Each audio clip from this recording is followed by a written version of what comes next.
ಕರ್ತನ ಪರಿಶುದ್ಧ ನಾಮಕ್ಕೆ ಸ್ತೋತ್ರ ಉಂಟಾಗಲಿ. ಎಲ್ಲರೂ ಸತ್ಯವೇದ ತಂದಿದ್ದೀರಾ? ಹಲ್ಲೆಲೂಯ. ಒಂದು ನಿಮಿಷ ಪ್ರಾರ್ಥನೆ ಮಾಡೋಣವಾ? ಸ್ತೋತ್ರ ಕರ್ತನೆ, ಸ್ತೋತ್ರಪ್ಪ. ಈ ದಿವಸವೂ ಕೂಡ ಕರ್ತನೆ, ಈ 9ನೇ ತಿಂಗಳ 2ನೇ ಆರಾಧನೆಯಲ್ಲಿ ನೀನು ನಮ್ಮನ್ನು ಕರ್ತನೆ ವಾಕ್ಯದಿಂದ ಬಲಪಡಿಸಬೇಕೆಂದು ಬೇಡುತ್ತೇವೆ. ನಿನ್ನ ದಾಸನನ್ನು ಮರೆಸಿ ನಮ್ಮೊಂದಿಗೆ ಮಾತನಾಡು. ನಾವು ವಾಕ್ಯದಲ್ಲಿ ನೆಲೆಗೊಳ್ಳುವಂತೆ, ವಾಕ್ಯಕ್ಕಾಗಿ ಬದುಕುವಂತೆ ನಿನ್ನ ಕೃಪೆಯನ್ನು ಅನುಗ್ರಹಿಸು. ಯೇಸುವಿನ ನಾಮದಲ್ಲಿ ಪ್ರಾರ್ಥಿಸುತ್ತೇನೆ. Hallelujah, hallelujah, hallelujah. ನನಗೆ ಬಹಳ ಸಂತೋಷ, ನಿಮ್ಮನ್ನೆಲ್ಲ ನಾನು ವಾರಕ್ಕೊಂದ್ಸಲಿನಾರು ನೋಡೋದಕ್ಕೆ ದೇವರು ಕೃಪೆ ಮಾಡಿದ್ದಾರೆ ಅಂತ. ನಿಮಗೆ ಎಷ್ಟು ಜನಕ್ಕೆ ಸಂತೋಷ ಇದೆ? ಹಲ್ಲೆಲೂಯ. ಯಾಕಂತ ಹೇಳಿದ್ರೆ ನಿಮ್ಮ ನಗು ನನಗೆ ಮೊದಲನೇದಾಗಿ ದೇವರ ಒಂದು ಕೃಪೆ ಎಂಬ ಬಲ, ಎರಡನೇದು ನಿಮ್ಮೆಲ್ಲರ ಮುಖ ನೋಡುವಂತ ಬಲ. ಹಲ್ಲೆಲೂಯ. ನೀವೆಲ್ಲ ನಗ್ನಗ್ತಾ ಇಲ್ಲಿ ಆರಾಧನೆ ಇರುವಾಗ ಅದರಲ್ಲಿ ಒಂದು ಹೊಸ ಬೂಸ್ಟ್, ನನಗೆ ಬೂಸ್ಟ್ ಈಸ್ ಏನಂತ ಹೇಳ್ತಾರೆ, ಆ ತರ ನನಗೆ ನೋಡೋದು. ಸೊ ನಮ್ಮ ತಂದೆ ರಕ್ಷಣೆ ಹೊಂದುವುದಕ್ಕೆ, ನಮ್ಮ ತಂದೆ ಕುಡಿತ ಚಟವನ್ನು ಬಿಡೋದಕ್ಕೆ ಕಾರಣವಾಗಿದ್ದವರು DJ ದಿನಕರಯ್ಯ ಅವರು. ಅವ್ರದ್ದು ಪ್ರೋಗ್ರಾಮು ರೇಡಿಯೋನಲ್ಲಿ ಬರೋದು, ಫೀಬಾನಲ್ಲಿ. ಆ ಫೀಬಾನಿನ ಪ್ರೋಗ್ರಾಮ್ನ ಕೇಳಿ ಅವರು ತನ್ನ ಕುಡಿತ ಚಟವನ್ನು ಬಿಟ್ಟರು. ನಾನು ನನ್ನ 7ನೇ ಕ್ಲಾಸಲ್ಲಿ ಈ ಹಾಡನ್ನ ಹೇಳಿ, ಯೇಸು ಕರೆಯುತ್ತಾನೆ ಒಂದು ಹಾಡನ್ನ ಹೇಳಿ ಪ್ರೈಸ್ ತಗೊಂಡಿದ್ದೀನಿ. ಸ್ವಾಮಿ ವಿವೇಕಾನಂದರ ಬುಕ್ಕು ಆವಾಗೆಲ್ಲ ಅದೇ ಕೊಡೋದು. ಬಹಳ ಒಂದು ನಾನು ರಾತ್ರಿ ಕೂಡ ಈ ಹಾಡನ್ನ ಹೇಳ್ಬೇಕ್ರೆ ಬಹಳ ಕಣ್ಣೀರಿತ್ತು. ಅಷ್ಟೊಂದು ಅದ್ಭುತವಾದ ಆರಾಧನೆಗೆ, ಸಂದೇಶಕ್ಕೆ ಮುಂದಾಗಿ. ಯಾಕಂದ್ರೆ ವಾಗ್ದಾನೇನು, ಈಗೋ ಬಾಗಿಲಲ್ಲಿ ನಿಂತು ತಟ್ಟುತ್ತಾ ಇದ್ದೇನೆ, ಯಾವನಾದ್ರೂ ನನ್ನ ಶಬ್ದವನ್ನು ಕೇಳಿ ಬಾಗಿಲನ್ನು ತೆರೆದ್ರೆ ನಾನು ಒಳಗೆ ಬಂದು ಅವನ ಸಂಗಡ ಊಟ ಮಾಡುವೆನು, ಅವನು ನನ್ನ ಸಂಗಡ ಊಟ ಮಾಡುವೆನು. ಒಂದು ಅದ್ಭುತವಾದ ವಾಗ್ದಾನ ಅಲ್ವಾ?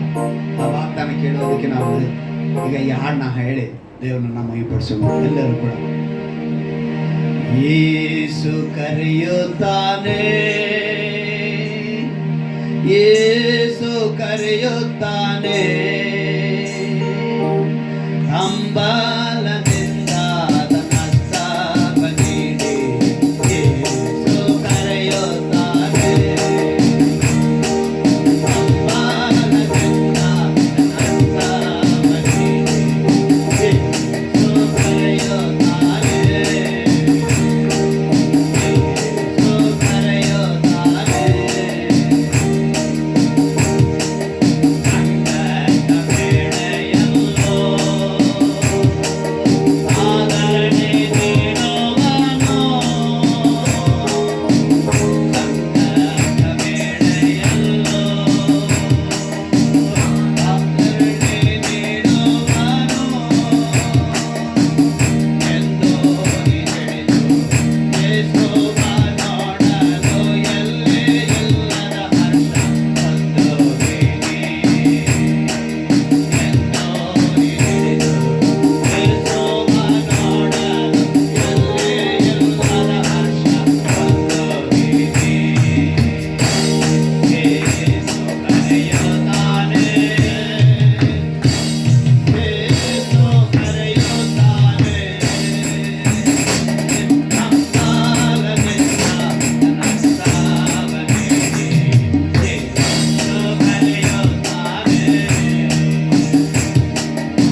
Hallelujah, hallelujah. ಒಂದು ಒಳ್ಳೆ ಹಾಡು. ಹಾಡನ್ನ ಹೇಳುವಾಗ ಒಂದು ಹೊಸ ಬಲ ಬರಬೇಕು. ದೇವರ ವಾಗ್ದಾನದಂತೆ ದೇವರು ನಮ್ಮ ಬಾಗಿಲ ಬಳಿ, ಯಾವ ಬಾಗಿಲು? ಮನಸ್ಸೆಂಬ ಬಾಗಿಲು ಅಂತ ಹೇಳ್ಬೋದು. ಯಾವ ಬಾಗಿಲು? ಮನಸ್ಸೆಂಬ ಬಾಗಿಲನ್ನ ಅವರು ತಡ್ತಾ ಇದ್ದಾರೆ. ತಡ್ತಾ ಇರೋ ದೇವರ ಬಳಿ ನಾವು ಬಂದಿದ್ದೀವಿ. ಇವತ್ತು ಕೂಡ ಶಬ್ದ ಮಾಡಿ ಬಾಗಿಲನ್ನ ತೆರೀರಿ ಎಂದು ಹೇಳುವಂಥ ದೇವರು ಅಂದರೆ ಪರಲೋಕದ ದೇವರು. ಆ ಪರಲೋಕದ ದೇವರು ಪರಲೋಕದ ಅಧಿಪತಿಯಾಗಿ ತನ್ನ ಚಿತ್ತವನ್ನು ಈ ಭೂಮಿ ಮೇಲೆ ಮಾಡಬೇಕು ಅಂತ ಹೇಳಿ, ತನ್ನ ಚಿತ್ತವನ್ನು ಭೂಮಿ ಮೇಲೆ ನೆರವೇರಿಸ್ಬೇಕಂತ ಹೇಳಿ ಈ ಭೂಮಿ ಮೇಲೆ ಮನುಷ್ಯರನ್ನ ಹುಡುಕ್ತಾರೆ. ಯಾರನ್ನ ಹುಡುಕ್ತಾರೆ ಅವರು? ಏನು ಅವ್ರ ತನ್ನ ಚಿತ್ತವನ್ನು, ನಮ್ಮ ಭಾಷೆ ಇನ್ನೂ ಚೆನ್ನಾಗಿ ತಿಳ್ಕೋಬೇಕಂದ್ರೆ ಅವರ ಪ್ಲ್ಯಾನ್ ಏನಿದೆ ಅದನ್ನು ನೆರವೇರಿಸೋದಕ್ಕೆ, ಅವ್ರ ಉದ್ದೇಶ ಏನಿದೆ ಅದನ್ನು ನೆರವೇರಿಸೋದಕ್ಕೆ ಮನುಷ್ಯರನ್ನ ಹುಡುಕ್ತಾರೆ. ಅದೇ ಸಮಯ, ಅದೇ ರೀತಿ ಹಾಗೇನೆ ಪಾತಾಳಕ್ಕೆ ಅಧಿಪತಿಯಾದ, ಈ ಭೂಮಿಯ ಅಧಿಪತಿಯಾದ ಶತ್ರು ಸೈತಾನ, ಅವನ ಚಿತ್ತವನ್ನು ನೆರವೇರಿಸಬೇಕು. ಅವನಿಗೂ ಒಂದು ಚಿತ್ತ ಇದೆ. ಹೇಗೆ ಪರಲೋಕದ ಚಿತ್ತ ಹೇಗಿದೆಯೋ ಹಾಗೆ ಎಷ್ಟು ಜನಕ್ಕೆ ಪರಲೋಕದ ಪ್ರಾರ್ಥನೆ ಗೊತ್ತು? ಭಾನುವಾರ ಶಾಲೆ ಮಕ್ಕಳಿಗೆ ಹೇಳ್ಕೊಟ್ಟಿಲ್ವಾ? ಪರಲೋಕದಲ್ಲಿರುವ ನಿನ್ನ ನಾಮವು, ನಿನ್ನ ರಾಜ್ಯವು ಏನು ಬರಬೇಕು? ದೇವರ ರಾಜ್ಯ ಬರಲಿ ನಾವು ಹೇಗೆ ಹೇಳ್ತೀವೋ ಹಾಗೆ ಅವನು ಕೂಡ ತನ್ನ ರಾಜ್ಯವನ್ನು ಇಲ್ಲಿ ನಿರ್ಮಿಸಬೇಕು, ಮನುಷ್ಯರಲ್ಲಿ ನಿರ್ಮಿಸಬೇಕು ಅಂತ ಅವನು ಪ್ಲ್ಯಾನ್ ಮಾಡ್ತಾನೆ. ಅವನ ಉದ್ದೇಶ ಅದೇ. ಅವನೇನು ಮಾಡ್ತಾನೆ ಅಂದರೆ ಅವನು ಕೂಡ ಭೂಮಿಯಲ್ಲಿ ನೆರವೇರಿಸೋದಕ್ಕೆ ಮನುಷ್ಯರಿಗೆ ವಂಚೆ ಆಗ್ತಾನೆ. ದೇವರೇನು ಮಾಡ್ತಾರೆ? ಹುಡುಕ್ತಾರೆ. ಸೈತಾನ ಏನು ಮಾಡ್ತಾನೆ? ಶತ್ರು ವಂಚೆ ಆಗ್ತಾನೆ. ಅವನು ವಂಚೆ ಹಾಕುವಾಗ ಅಂದರೆ ಪರಲೋಕದ ಅಧಿಪತಿಯಾದ ಯೇಸು ಕ್ರಿಸ್ತನು ಅವರೊಂದು ಮಾತನ್ನು ಹೇಳ್ತಾರೆ, ಏಳು ಪ್ರಕಾಶಿಸು. ಏನಂತೆ? ಏಳು ಪ್ರಕಾಶಿಸು. ತಂದೆಯಾದ ದೇವರ ಮೂಲಕ ಆ ಮಾತನ್ನು ಪ್ರವಾದಿ ಯೆಶಾಯನ ಗ್ರಂಥ 60ನೇ ಅಧ್ಯಾಯ, ಪ್ರವಾದಿ ಯೆಶಾಯನ ಗ್ರಂಥ 60ನೇ ಅಧ್ಯಾಯ 1ನೇ ವಾಕ್ಯ 2ನೇ ವಾಕ್ಯವನ್ನು ಗಮನಿಸುವಾಗ, ನಿನಗೆ ಬೆಳಕು ಬಂತು, ತೇಜಸ್ಸು ನಿನ್ನ ಮೇಲೆ ಉದಯಿಸಿದೆ, ಇಗೋ ಕತ್ತಲು ಭೂಮಿಯನ್ನು ಆವರಿಸಿದೆ, ಕಾರ್ಗತ್ತಲು ಜನಾಂಗಗಳನ್ನು ಮುಚ್ಚಿದೆ. ನಿನ್ನ ಮೇಲಾದರೂ ಯೆಹೋವನು ಉದಯಿಸುವನು, ಆತನ ತೇಜಸ್ಸು ನಿನ್ನಲ್ಲಿ ಕಾಣಿಸುವುದು. ಆಮೆನ್. ಆತನ ತೇಜಸ್ಸು ನಿನ್ನಲ್ಲಿ. ಎಷ್ಟು ಚೆನ್ನಾಗಿ ಹೇಳ್ಕೊಟ್ಟಿದ್ದಾರೆ ಅಂದರೆ ದೇವರು. ಅವ್ರು ಹೇಳ್ತಾರೆ ಏಳು, ಅಲ್ಲಿಗೆ ನಾವು ಕುಳಿತಿದ್ದೀವಿ ಅಂತ ಅರ್ಥ. ಕುಳಿತಿದ್ದೀವಿ ಅಂದರೆ ಈ ರೀತಿ ಕುಳಿತಿರೋದಲ್ಲ, ಪ್ರಕಾಶಿಸದೆ ನಾವೇನಾಗಿದ್ದೀವಿ? ಬಿದ್ದೋಗಿದ್ದೀವಿ. ಏಳು ಅಂದಿದ ತಕ್ಷಣ ಈ ಥರ ಕೂತ್ಕೊಂಡು ಚಪ್ಪಲ ಹಾಕೊಂಡು ಕೂತ್ಕೊಂಡಿದ್ದೀನಿ, ನೀನು ಎದ್ದೇಳು ಅಂತಾನೆ ಹೇಳಿದ್ದು? ಹಾಗಲ್ಲ. ಬಿದ್ದೋಗಿರುವಂಥ ನಮ್ಮ ಬದುಕು, ಬಿದ್ದೋಗಿರುವಂಥ ನಮ್ಮ ಗುಣಗಳು, ಬಿದ್ದೋಗಿರುವಂಥ ನಮ್ಮ ಕ್ರಿಯೆಗಳು, ಇವೆಲ್ಲ ಪ್ರಕಾಶಕ್ಕೆ ಬರಬೇಕು. ಅವ್ರು ಹೇಳ್ತಾರೆ ಏಳು ಪ್ರಕಾಶ. ಈಗ ಪರಲೋಕದ ಅಧಿಪತಿ ಹೇಳ್ತಿರುವಂಥ ಮಾತು ಏಳು ಪ್ರಕಾಶಿಸು ಅಂತ. ಅದೇ ಸಮಯದಲ್ಲಿ ಪಾತಾಳದ ಈ ಲೋಕದ ಅಧಿಪತಿ ಅಂದರೆ ಈ ಭೂಮಿಯ ಇಹಲೋಕಾಧಿಪತಿ ಒಬ್ಬ ಇದ್ದಾನಲ್ಲ, ಅವನೇನು ಹೇಳ್ತೀನಿ ಅದೇ ವಾಕ್ಯದಲ್ಲೇ ಇದೆ ನೋಡಿ, ಕತ್ತಲು ಭೂಮಿಯನ್ನು ಆವರಿಸಿದೆ ಅಂತೆ. ಯಾವುದು ಇದು? ಯಾರ ಒಂದು? ಪಾತಾಳದ ಅಧಿಪತಿಯಾದ ಶತ್ರುವಿನ ಒಂದು ಚಿತ್ತ. ಅಂದರೆ ಅವನು ಕೂಡ ಏನು ಮಾಡ್ತಿದ್ದಾನೆ? ಈ ಭೂಮಿ ಮೇಲೆ ಕತ್ತಲನ್ನ ಆವರಿಸಿದ್ದಾನೆ. ನೆಕ್ಸ್ಟ್ ಹೇಳ್ತಾರೆ ಕಾರ್ಗತ್ತಲಂತೆ. ಬರೀ ಕತ್ತಲು ಅಂತ ಹೇಳಿಲ್ಲ, ಕತ್ತಲು. ನೆಕ್ಸ್ಟ್ ಏನು ಹೇಳ್ತಿದ್ದಾನೆ? ಕಾರ್ಗತ್ತಲು. ನಮ್ಮ ಬರೀ ಒಬ್ಬರ ಮೇಲೆ ಅಲ್ಲ, ಜನಾಂಗಗಳ ಮೇಲೆ. ಏನಂತ ಹೇಳ್ತಿದೆ? ಜನಾಂಗಗಳ ಮೇಲೆ ಆವರಿಸಿದೆ ಅಂತೆ. ಆಗ ದೇವರು ಹೇಳ್ತಿದ್ದಾರೆ, ನಿನ್ನ ಮೇಲಾದರೂ ಯೆಹೋವನು ಯೆಹೋವನು ಜೋರಾಗಿ ಹೇಳ್ಬೇಕು. ಯಾಕೆ? ನೀವು ಜೋರಾಗಿ ಬಾಯಿ ಬಿಟ್ಟಿಲ್ಲ ಅಂದರೆ ನಾನು ಆಮೇಲೆ ನಿದ್ದೆ ಮಾಡಬೇಕಾಗತ್ತೆ ಅಲ್ವಾ? ನಿದ್ದೆ ಮಾಡಬೇಕಾ ನಾನು? ಮತ್ತು ನೀವೇನು ಮಾಡಬೇಕು? ನಮ್ಗೆ ಸ್ವಲ್ಪ ಎನರ್ಜಿ. ಅದಕ್ಕೆ ನಾನು ಹೇಳಿದ್ದು, ನೀವೆಲ್ಲ ನಗ್ನಗುತ್ತಾ ಮಾತನಾಡಿದ್ರೆ ನನಗಿಲ್ಲಿ ಸ್ವಲ್ಪ ಫಸ್ಟ್ ದೇವರ ಬಲ, ಎರಡನೇದು ನಿಮ್ಮ ಮುಖಗಳ ನಗು. ಹಲ್ಲೆಲೂಯಾ. ಯಾರು ಉದಯಿಸೋದು? ಯೆಹೋವನು. ನೆಕ್ಸ್ಟ್ ಹೇಳ್ತಾರೆ ನೋಡಿ, ಆತನ ತೇಜಸ್ಸು ನಿನ್ನಲ್ಲಿ ಕಾಣಿಸುತ್ತೆ. ಎಷ್ಟು ಅದ್ಭುತವಾದ ಮಾತು. ಆ ರೀತಿಯಾಗಿ ಅವರು ಈಗ ನಾವು ಚೆನ್ನಾಗಿ ಗಮನಿಸಬೇಕು. ಲೋಕಾಧಿಪತಿ ಒಂದು ಕಡೆ, ಪರಲೋಕದ ಅಧಿಪತಿ ಒಂದು ಕಡೆ. ಈಗ ಇಬ್ಬರು ಇದ್ದಾರೆ. ಈಗ ಲೋಕದ ಅಧಿಪತಿಗೂ ಪರಲೋಕದ ಅಧಿಪತಿಗೂ ಒಂದು ಚಾಲೆಂಜ್ ಇದ್ದಂಗೆ. ನಾನು ಯಾವಾಗಲೂ ಇದನ್ನು ಹಂಗೆ ತಿಳ್ಕೊಳ್ಳೋದು, ದೇವರಿಗೂ ಶತ್ರುವಿಗೂ. ನಾವು ಸುಮ್ಮನೆ ಅವನ ಹೆಸರು ಹೇಳೋದೇ ಬೇಡ, ಸೈತಾನ ಬೇಡ, ಅವ್ನು ಶತ್ರು ಅಂತ ಇಟ್ಬಿಡೋಣ. ಅವನೇನು ಇಟ್ಬಿಡೋಣ? ಶತ್ರು ಅಂತ ಇಟ್ಬಿಡೋಣ. ಆ ಶತ್ರು ಅಪವಾದಿ ಅವನೇನು ಮಾಡ್ತಾನೆ, ನಮ್ಮನ್ನು ಏನಾರು ಒಂದು ಮಾಡಬೇಕು ಅಂತೇಳಿ ಅವನು ಪ್ಲಾನ್ ಮಾಡ್ತಿದ್ದಾನೆ. ಈ ಕಡೆ ಪರಲೋಕದ ಅಧಿಪತಿಯಾದ ಯೇಸು ಕ್ರಿಸ್ತನು ಅವ್ರೇನು ಮಾಡ್ತಿದ್ದಾರೆ, ಅವರು ಕೂಡ ನಮ್ಮ ಮೇಲೆ ಬೆಳಕನ್ನು ಚೆಲ್ಲಿ ಒಂದು ಪ್ರಕಾಶ ಬರಬೇಕು, ಇವರು ಎದ್ದೇಳಬೇಕು, ಇವರು 7 ಪ್ರಕಾಶದ ಮಾತಿನ ಪ್ರಕಾರ ಇವ್ರ ಮೇಲೆ ಉದಯಿಸಬೇಕು ಅಂತೇಳಿ ಅವರು ಒಂದು ಪ್ರಯತ್ನ ಮಾಡ್ತಿದ್ದಾರೆ. ಈಗ 2 ಪ್ರಯತ್ನ ನಡೀತಾ ಇರಬೇಕಾದ್ರೆ ಯೇಸು ಕ್ರಿಸ್ತನ ಒಂದು ಮಾತನ್ನು ಹೇಳ್ತಾರೆ. ಯೋಹಾನ ಬರೆದ ಸುವಾರ್ತೆ 8ನೇ ಅಧ್ಯಾಯದಲ್ಲಿ 12ನೇ ವಾಕ್ಯದಲ್ಲಿ ಒಂದು ಮಾತು.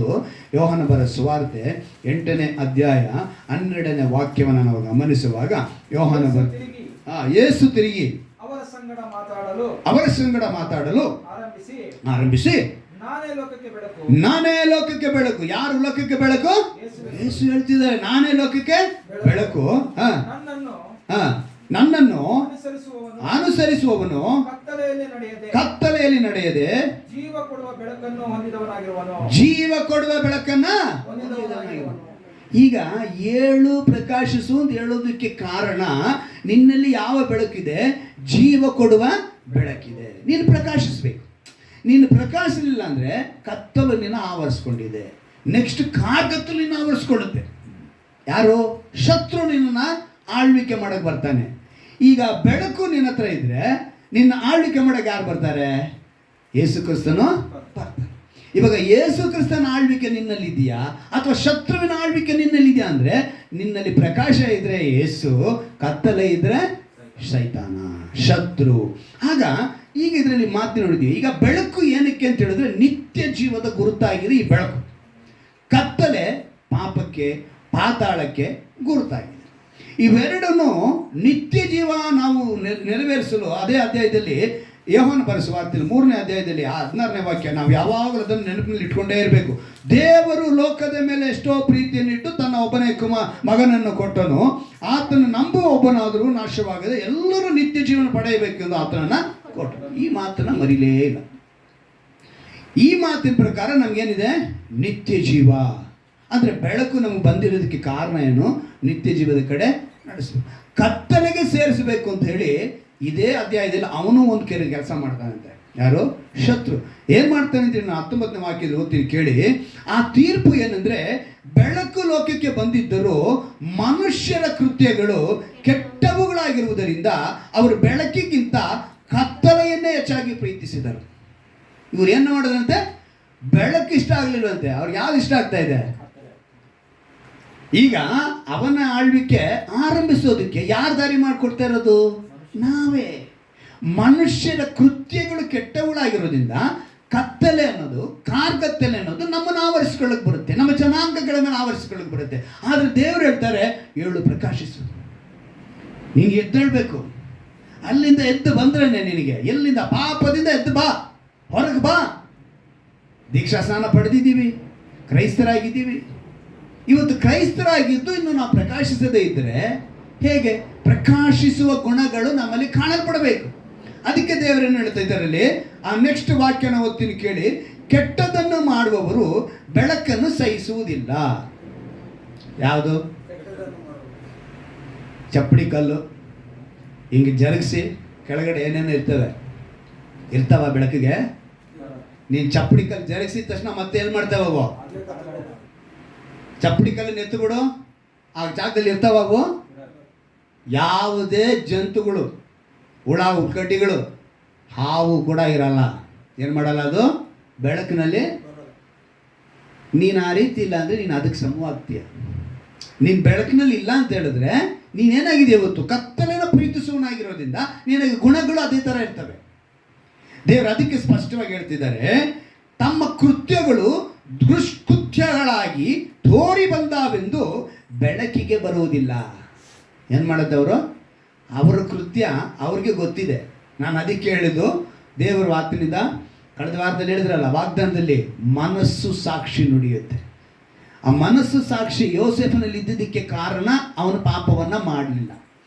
ಈಗ ಮನಸ್ಸು ಸಾಕ್ಷಿ ನೀನು ಕತ್ತಲೆಯಲ್ಲಿ ಇರೋನಾಗಿದ್ರೆ ನೀನೇನು ಮಾಡ್ತೀಯಾ? ಮನಸ್ಸು ಸಾಕ್ಷಿ ಚುಚ್ಚುತ್ತಾ ಇದೆ, ಅದಕ್ಕೆ ನೀನು ಮಾಡ್ತೀಯಾ? ಬೆಳಕಿಗೆ ಬರಲ್ಲ. ಎಲ್ಲಿಗೆ ಓಡೋಗ್ತೀಯಾ? ಕತ್ತಲೆಗೆ ಓಡಿ ಹೋಗ್ತೀಯಾ. ಈ ಕತ್ತಲೆಗೆ ನೀನು ಓಡಿ ಹೋಗ್ತೀಯಾ. ಆದರೆ ಸತ್ಯವನ್ನು ಅನುಸರಿಸಿ ನಡೆಯುವವನು ತಾನು ದೇವರಿಂದ ನಡೆಸಿಕೊಂಡು ತನ್ನ ಕೃತ್ಯಗಳನ್ನು ಮಾಡಿದ್ದೇನೆಂದು ತೋರಿ ಬರುವಂತೆ ಬೆಳಕಿಗೆ ಬರುತ್ತಾನೆ. ಹಲ್ಲೆಲೂಯಾ. ಯಾರನ್ನ ಅನುಸರಿಸೋನು? ಸತ್ಯವನ್ನು ಅನುಸರಿಸೋನು ಎಲ್ಲಿಗೆ ಬರ್ತಾನೆ? ಈಗ ನಾವು ಚೆನ್ನಾಗಿ ಅರ್ಥ ಮಾಡ್ಕೊಳ್ಬೇಕು.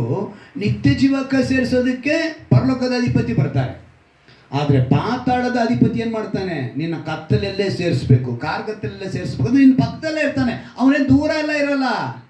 ಯೇಸು ಕ್ರಿಸ್ತನ ಗೆತ್ಸೆಮನೆ ತೋಟದಲ್ಲಿ ಅವ್ರು ಪ್ರಾರ್ಥಿಸುವಾಗ ಅವನೇನಾದ್ರು 100,000 ಕಿಲೋಮೀಟರ್ ಮೈಲಿ ದೂರದಲ್ಲ ಇದ್ದ? ಪಕ್ಕದಲ್ಲೇ ಇದ್ದ. ಶಿಷ್ಯರ ಜೊತೆಗೆ ಕೆಲಸ ಮಾಡ್ದ. ಫಸ್ಟು 12 ಜನ ಕರ್ಕೊಂಡೋಗಿ 12 ಜನಕ್ಕೆ ಬಿಟ್ಟು 3 ಜನ ಮೇಲೆ ಕರ್ಕೊಂಡೋದ್ರೆ 3 ಜನರ ಹತ್ರ ಸ್ವಲ್ಪ ಸೋರ್ವಿಕೆಲ್ಲ ತಂದು ಅವರು ಸ್ವಲ್ಪ ಎಚ್ಚರವಾಗ್ದಿರ ಹೆಂಗೆ ಅವ್ರನ್ನ ಮಾಡಿ ನಂತರ ದೇವ್ರ ಹತ್ರನೂ ಹೋಗ್ತಾನೆ. ಅವ್ರು ಉಪವಾಸ ಇದ್ದಾಗ ಕೇಳ್ತಾನೆ. ಏನು ಕೇಳ್ತಾನೆ? ಕಲ್ಲನ. ಆಮೇಲೆ ದೇವಸ್ಥಾನ ಮೇಲೆ ಶಿರದ ಮೇಲೆ ಕರ್ಕೊಂಡೋಗಿ ಅಲ್ಲಿ ಹೇಳ್ತಾನೆ, ಭೂಮಿ ತೋರಿಸಿ ಹೇಳ್ತಾನೆ. ಹೀಗೆ ದೇವ್ರನ್ನ ಕೂಡ ಅವನು ಏನು ಮಾಡಲಿಲ್ಲ, ಬಿಡಲಿಲ್ಲ. ನೀನು ನಾನು ಎಷ್ಟು ಮಾತ್ರ ನಾವು ಅವನ ಸಾಮಾನ್ಯವಾಗಿ ಲೆಕ್ಕ ಹಾಕೊಳ್ಳೋ ಹಾಗಿಲ್ಲ. ದೇವರು ಅದಕ್ಕೆ ಹೇಳ್ತಾರೆ, ಬಲಿಷ್ಠನನ್ನು ಕಟ್ಟಿ ಹಾಕದೆ. ಯಾರನ್ನ? ಬಲಿಷ್ಠನ ಕಟ್ಟಿ ಹಾಕಬೇಕು, ಆಗಲೇ ಜಯ ಸಿಗೋದು. ಯಾರು ಬಲಿಷ್ಠ ಅಂತ ಹೇಳ್ತಿರೋದು? ದೇವರು. ಶತ್ರುಗಳ ಹೇಳ್ತಾ ಇರೋದು. ಬಲಿಷ್ಠ ನೀನು ಕಟ್ಟಿ ಹಾಕಬೇಕು. ಯಾವ ರೀತಿ? ಹೋಗಿ ಮಾರ್ಕೆಟ್ಗೆ ಹೋಗಿ ಹಗ್ಗ ತಂದ್ಬಿಡೋಣ, ರೋಪ್ಗಳು, ಹಗ್ಗ. ಪ್ರಾರ್ಥನೆಯಿಂದ ನೀನು ಕಟ್ಟಬೇಕು. ನಿನ್ನ ಯಥಾರ್ಥತೆಯಿಂದ ಅವನ್ನ ಕಟ್ಟಬೇಕು. ನೀನು ಬೆಳಕನ್ನು ಇಷ್ಟಪಡಬೇಕು. ನೀನು ಬೆಳಕಿನವನಾಗಿ ನಡಿಬೇಕು. ನಿನ್ನ ಕೃತ್ಯ ಬೆಳಕಿನವರಾಗಿರಬೇಕು. ಆಗ ಅದೇ ನೀನು ಮಾಡೋಕ್ಕೆ ಸಾಧ್ಯ, ಅವನ್ನ ಕಟ್ಟಿ ಹಾಕೋದಕ್ಕೆ ಸಾಧ್ಯ. ಎಷ್ಟೇ ಕತ್ಲೆ ಇರಲಿರಿ, ಒಂದೇ ಒಂದು ಸಣ್ಣ ರಂಧ್ರ. ಇವಾಗ ನೋಡಿ ಅಲ್ಲಿ ಸಣ್ಣ ಆ ಥರ ರಂಧ್ರಲ್ಲಿ ಸೂರ್ಯನ ಬೆಳಕೇನಾಗುತ್ತೆ ಒಳಗಡೆ? ಅಷ್ಟು ಕತ್ತಲೆ ಇದ್ರೂ ಕೂಡ ಅದಕ್ಕೆ ಎಷ್ಟು ಪವರ್ ಇರ್ತಿತ್ತು ಗೊತ್ತಾ? ಸಣ್ಣ ಬೆಳಕಿಗೆ. ಅದು ಬೆಳಕಿನ ಪವರ್, ಶಕ್ತಿ, ದೇವರ ಒಂದು ಗುಣ. ಹಲ್ಲೆಲೂಯಾ. ಸ್ವಲ್ಪ ಸಿಕ್ಕಿದ್ರೆ ಸಾಕು, ಸ್ವಲ್ಪ ಸಿಕ್ಕಿದ್ರೆ ದೇವರೊಳಗೆ ಬಂದ್ಬಿಡ್ತಾರೆ. ಅದೇ ರೀತಿ ಅವನು ಕೂಡ ಬರೋಕ್ಕೆ ಚಾನ್ಸಸ್ ಇದೆ. ಅವನು ಕೂಡ ಬರೋಕ್ಕೆ ಚಾನ್ಸಸ್ ಇದೆ. ನೀನು ನಾನು ಅದನ್ನು ತಿಳ್ಕೊಂಡ್ರೆ ಸಾಕು, ಕತ್ತಲೆಯಿಂದ ನಾವು ಹೊರಗೆ ಬರ್ತೀವಿ. ಕತ್ತಲೆಗೆ ಸೇರಬೇಕು ಅಂತ ಅವನು ಎಷ್ಟೇ ಪ್ಲಾನ್ ಮಾಡಿದ್ರು ಕೂಡ ನಾವು ಹೊರಗೆ ಬರ್ತೀವಿ. ಯೋಹಾನ ಬರೋ ಸುವಾರ್ತೆ 12ನೇ ಅಧ್ಯಾಯದಲ್ಲಿ ಒಂದು ಅದ್ಭುತವಾದ ಮಾತು ಬರೆಯಲ್ಪಟ್ಟಿದೆ. ಯೋಹಾನ ಬರೋ ಸುವಾರ್ತೆ 12ನೇ ಅಧ್ಯಾಯದಲ್ಲಿ 35ನೇ ವಾಕ್ಯವನ್ನು ಓದ್ತೀನಿ ಕೇಳಿ.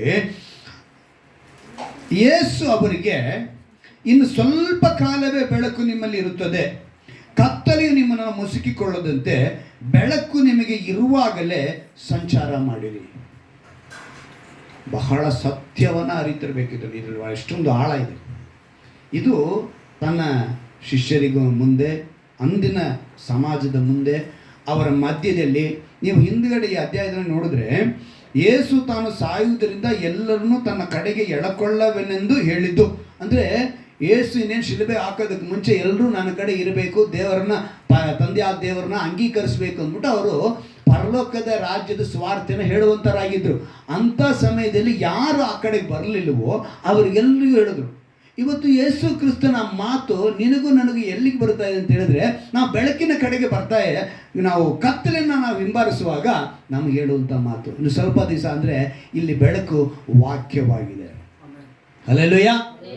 ಸ್ವಲ್ಪ ದಿವಸನೇ. ನಾನು ಅವತ್ತು ಕೂಡ ಹೇಳಿದೆ, ಮನುಷ್ಯನಿಗೆ ಒಂದು ಕ್ಷಾಮ ಬರುತ್ತೆ, ಒಂದು ಬರ ಬರುತ್ತೆ, ವಾಕ್ಯದ ಬರ. ಆ ದಿವಸದಲ್ಲಿ ಸತ್ಯವೇದನ ಹಿಡಿಯೋಕ್ಕಾಗಲ್ಲ, ವಾಕ್ಯ ಕೇಳೋದಕ್ಕಾಗಲ್ಲ. ಅದು ಬರುವುದಕ್ಕೆ ಮುಂಚೆ ನೀವೇನಾಗ್ಬಿಡ್ಬೇಕು, ಸ್ವಲ್ಪ ದಿವಸನೇ ಇದಿರುತ್ತೆ.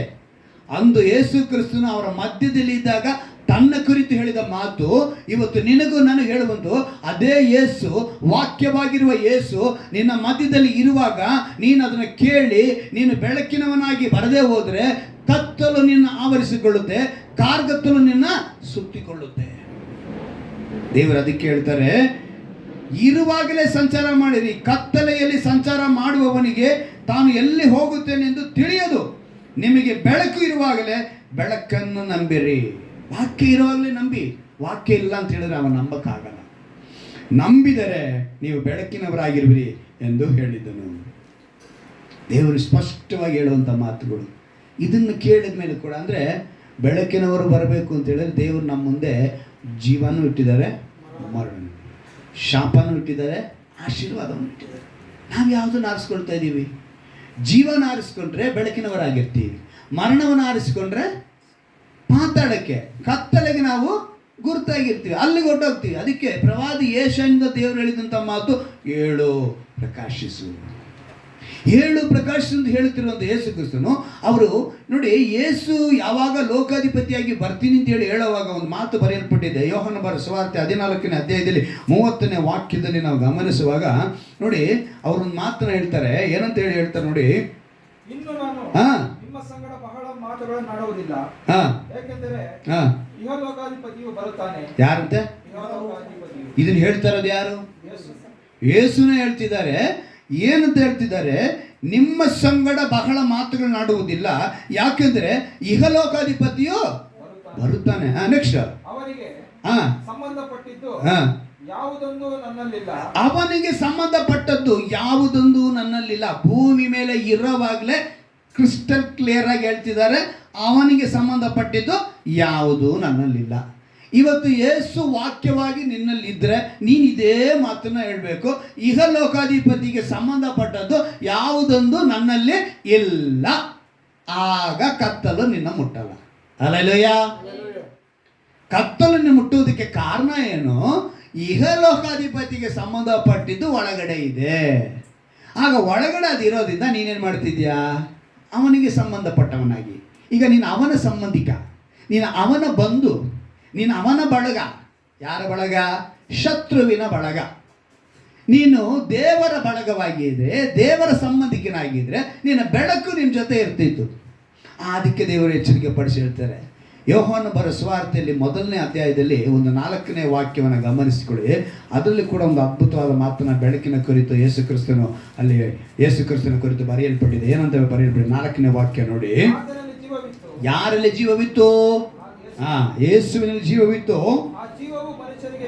ಆ ಜೀವವು ಮನುಷ್ಯರಿಗೆ ಬೆಳಕಾಗಿತ್ತು. ಆ ಬೆಳಕು ಕತ್ತಲಲ್ಲಿ ಪ್ರಕಾಶಿಸುತ್ತದೆ, ಕತ್ತಲು ಅದನ್ನು ಮುಸುಕಲಿಲ್ಲ. ಹಲ್ಲೆಲೂಯಾ. ಕತ್ತಲು ಮುಸುಕಲಿಲ್ವಂತೆ. ಯಾವುದನ್ನ? ಆ ಬೆಳಕನ್ನ. ಆ ಬೆಳಕು ನಿನ್ನಲ್ಲಿದ್ರೆ ಕತ್ತಲು ಏನು ಮಾಡಲಿ, ಪ್ಲಾನು ಏನು, ಅವನು ಏನು ಕುತಂತ್ರ ಮಾಡಲಿ, ತಂತ್ರೋಪಾಯ ಮಾಡಲಿ, ನಿನ್ನ ಮುಸುಕುವುದಕ್ಕೆ ಸಾಧ್ಯ ಇಲ್ಲ. ಅಂದರೆ ಆ ವಾಕ್ಯವೆಂಬ ಬೆಳಕು ನಿನ್ನಲ್ಲಿ ಇರಬೇಕು. ನಾನು ಒಂದು ಪ್ರತಿ ಕ್ಷಣ ನಿಮ್ಗೆ ಹೇಳೋದಿದ್ದೇನೆ, ವಾಕ್ಯನ ಒಂದೊಂದು ಸಲ ಓದುವಾಗಲೂ ಒಂದೊಂದು ಅದ್ಭುತವಾದ ರಹಸ್ಯ ಅರಿಯುತ್ತೆ, ತಿಳ್ಕೊಬೋದು ನಾವು. ಇವತ್ತು ನಾನು ನಿಮಗೆ ಫಸ್ಟ್ ಅಧ್ಯಾಯದಲ್ಲಿ ಆದಿಕಾಂಡದಲ್ಲಿ ಒಂದು ಪ್ರಶ್ನೆ ಕೇಳ್ತೀನಿ.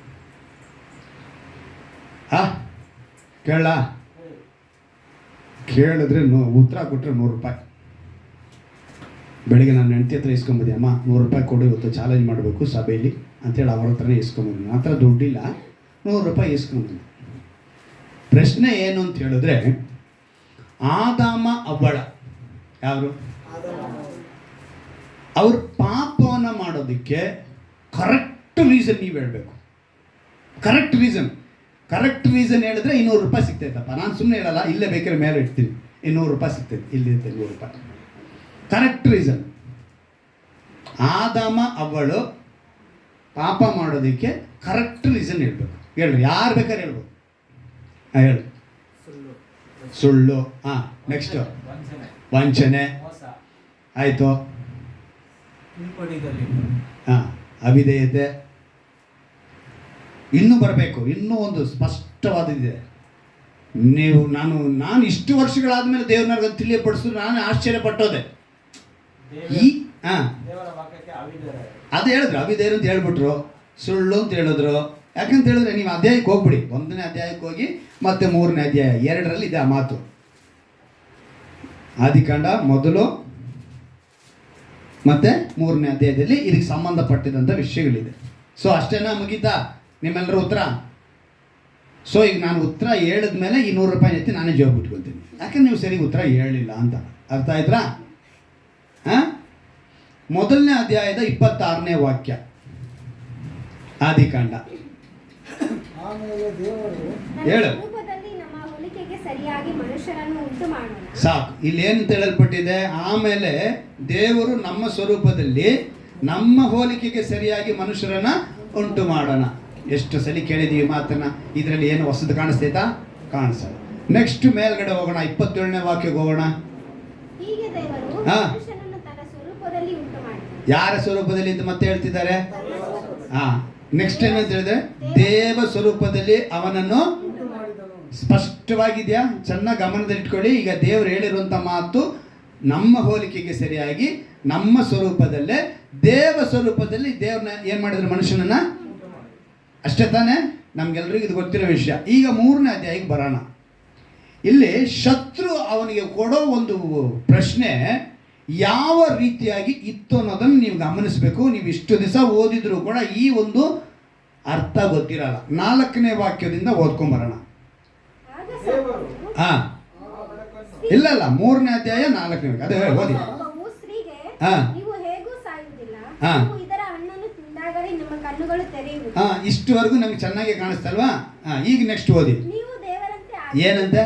ದೇವರಂತೆ ಆಗಿ, ಹಾ, ಒಳ್ಳೆಯದರ ಸಾಕು, ಕೆಟ್ಟದರ ಇಷ್ಟು ಸಾಕು. ನೀವು ದೇವರಂತೆ ಆಗಿ ಈಗ ಮೊದಲು ದೇವರು ಯಾವ ಮನುಷ್ಯನ ಹೇಗೆ ಉಂಟು ಮಾಡಿದ್ರು? ತನ್ನ ಸ್ವರೂಪ ಈಗ ಇವನು ಹೇಳ್ತಾ ಇರೋದೇನು? ಶತ್ರು ಇಲ್ಲಿ ಏನಾರ ಪ್ರಾಬ್ಲಮ್ ಇದೆಯಾ? ದೇವರು ನಮ್ಮ ಸ್ವರೂಪದಲ್ಲಿ ಉಂಟು ಮಾಡಿದನು ಅಂತೇಳಿ ಸ್ಪಷ್ಟವಾಗಿ ಅವರ ಸ್ವರೂಪದಲ್ಲೇ ಉಂಟು ಮಾಡಾಯ್ತು. ಆದಾಮನಿಗೂ ಚೆನ್ನಾಗಿ ಗೊತ್ತಾಗೋಯ್ತು, ಅವಳಿಗೂ ಗೊತ್ತಾಗೋಯ್ತು. ಇವಾಗ ನಮ್ಮ ರೂಪ ಯಾರ್ದು ಅಂತ ಹೇಳಿದ್ರೆ ಆ ರೀತಿ ರೂಪದಲ್ಲಿ ಉಂಟು ಮಾಡಿರೋ ಹತ್ರ ಅವನೇನಾದ್ರು ಎಕ್ಸ್ಟ್ರಾ ಫಿಟ್ಟಿಂಗ್ ಏನಾರು ಇಟ್ನ? ಎಕ್ಸ್ಟ್ರಾ ಏನಾದ್ರು ಪದ ಬಳಕೆ ಮಾಡಿದ್ನ? ಅವನು ಬೇರೆ ಏನಾದರೂ ವಿಷಯ ಹೇಳಿದ್ನ? ಇಲ್ಲ. ಅವನು ಹೇಳಿದಂಥ ವಿಷಯ ಸೇಮ್ ಮ್ಯಾಟ್ರು. ಅಲ್ಲಿ ದೇವ ಸ್ವರೂಪ ಅಂತಿದೆ, ಇಲ್ಲಿ ನೀವು ದೇವರಂತೆ. 2 ಪದಕ್ಕೂ ಏನು ವ್ಯತ್ಯಾಸನೇ ಇಲ್ಲ. ಅಂದರೆ ಅವನು ಮಾಡೋದು ಮೊದಲನೇದಾಗಿ ನಿಮ್ಮನ್ನ ಗೊಂದಲ, ಕನ್ಫ್ಯೂಸ್ ಮಾಡ್ತಾನೆ. ಅರ್ಥ ಆಯ್ತಾ ಇವಾಗ? ಅವನೇನು ಮಾಡ್ತಾನೆ? ನಿಮ್ಮನ್ನ ಕನ್ಫ್ಯೂಸ್ ಮಾಡಿದಾಗ ನೀವೇನಾಗ್ಬಿಡ್ತೀರಾ? ಹಾಗಿರ್ಬೋದಾ, ಹೀಗಿರ್ಬೋದಾ? ಮೋಸ ಮಾಡಿದ್ದು ರೈಟು, ವಂಚನೆ ಮಾಡಿದ್ದು ರೈಟು, ಸುಳ್ಳು ಹೇಳಿದ್ದು ರೈಟು. ಆದರೆ ಇದಕ್ಕೆಲ್ಲ ಮೇಲಾಗಿ ಅವನು ಉಪಯೋಗಿಸಿದಂಥ ಒಂದು ಬಾಣ, ಆ ಶತ್ರುವಿನ ಕುತಂತ್ರ, ಆ ತಂತ್ರೋಪಾಯ, ಎಕ್ಸ್ಟ್ರಾ ಏನೂ ಇಲ್ಲ. ಅವನು ಉಪಯೋಗಿಸಿದ್ದು ಒಂದೇ ಮಾತು. ಸೊ ಈ 100 ರೂಪಾಯಿ ನನಗೇನು? ಸೊ ಕನ್ಫ್ಯೂಷನ್ ಮಾಡಿ ಈಗ ನೀವು ಹೇಳ್ತೀರಾ, ಬ್ರದರ್ ನೀವು ನಮ್ಮನ್ನೇ ಕನ್ಫ್ಯೂಸ್ ಮಾಡ್ತೀರಾ ಅಲ್ವಾ? ನಾನು ನಿಮ್ಮನ್ನು ಕನ್ಫ್ಯೂಸ್ ಮಾಡಿಲ್ಲ. ದೇವರ ವಾಕ್ಯದಲ್ಲಿ ನಮ್ಮನೇಲೆ ಇವ್ 4 ಜನಕ್ಕೆ ಓಡಾಟ ನಡೀತೆ. ನಮ್ಮಪ್ಪ ನಮಗಿನೇ ಡಬಲ್ ಗೇಮ್ ಮಾಡ್ತಾರೆ. ಏನಂತ? ನಾನು ಕೇಳಿದ ಪ್ರಶ್ನೆ ಏನಪ್ಪ, ಕರೆಕ್ಟ್ ಉತ್ತರ ಕೊಡಬೇಕು ಅಂದರೆ ನೀವು ಕನ್ಫ್ಯೂಸ್ ಅಂತ ಒಂದು ಮಾತು ಹೇಳಬೇಕಿತ್ತು, ಅದು ಹೇಳಿಲ್ಲ. ಸೊ 100 ರೂಪಾಯಿ ನಾನು ಕೈಗೆ ಬಂತು ಅಲ್ವಾ? ಈಗ ಇನ್ನೊಂದು, ಆದರೆ ಇದಕ್ಕೆ ದುಡ್ಡೆಲ್ಲ ಇಲ್ಲ. ಈಗ ಸೈತಾನ ಏನು ಮಾಡ್ತಾನೆ ಅಂದರೆ ನಮ್ಮ ಹತ್ರ ಇರೋ ವಿಷಯಗಳನ್ನೇ. ಈಗ ನಾನು ದೀಪನ್ ಕರಿಬೇಕಾದ್ರೆ ಇವತ್ತು ಬಂದಿಲ್ಲ, ಸರಿ ಓಕೆ. ಮಂಜು, ವಸಂತ ಇವ್ರ ಮಕ್ಕಳು ಈಗ ಮುಂದೆ ಬನ್ನಿ, ಫ್ಯಾಮ್ಲಿಯೇ ನಿಂತ್ಕೊಳ್ಳಿ, ನಾನು ಹೇಳ್ತೀನಿ. ಹಿಂಗೆ ಹಿಂಗೆ ನಿಂತ್ಕೊಳ್ಳಿ, ಫ್ಯಾಮ್ಲಿಯೇ ನಿಂತ್ಕೊಳ್ಳಿ. ಹಂಗೆ ಹಿಂಗೆ ಹಿಂಗೆ ಆ ಕಡೆನೇ ಮುಖ ಮಾಡಿ. ಹಾಂ, ನೀವು ಈ ಕಡೆ ಬನ್ನಿ. ನೀವು ಹಂಗೆ ಹೋಗ್ಬಿಟ್ರೆ ಹೆಂಗೆ ಹೋಗ್ತೀರಾ? 4 ಜನ ಲೈನಿಗೆ ನಿಂತಿದ್ದೀರಾ? ಈಗ ಇವರು 4 ಜನ ನಿಲ್ಲಿಸಿದ್ದು ನಾನು ಚೆನ್ನಾಗಿ ಗಮನಿಸಿ. ಇವ್ರನ್ನ ನಿಂತ್ಕೊಳ್ಳಿ ಅಂತ ಹೇಳಿದ ತಕ್ಷಣ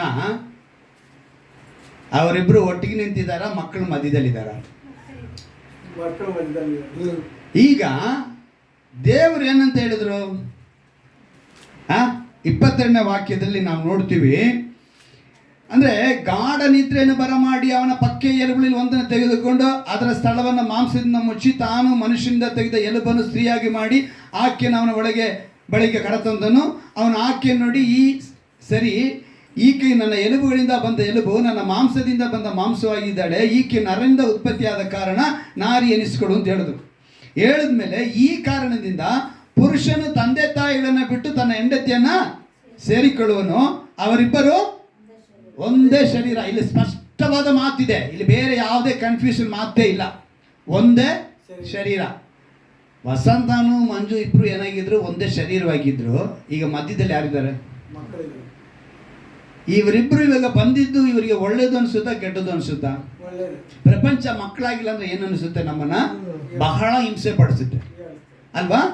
ಆದರೆ ಶತ್ರು ಅದರಲ್ಲಿ ಕೂಡ ಅವನು ಗೇಮ್ ಮಾಡ್ತಾರೆ. ಏನಂತ ಹೇಳಿದ್ರೆ, ಈಗ ಸ್ವೀಟಿನು ಸ್ಟೀಫನ್ ಇಬ್ರು ಈ ಕಡೆಗೆ ಬನ್ನಿ, ನೀವು ಸಿಸ್ಟರ್ ಆ ಕಡೆಗೆ ಹೋಗಿ.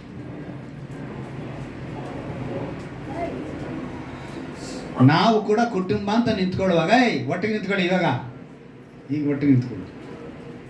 ನಾವು ಕೂಡ ಕುಟುಂಬ ಅಂತ ನಿಂತ್ಕೊಳ್ಳುವಾಗ ಹೆಂಗೆ ನಿಂತ್ಕೊಳ್ತೀವಿ ಗೊತ್ತಾ?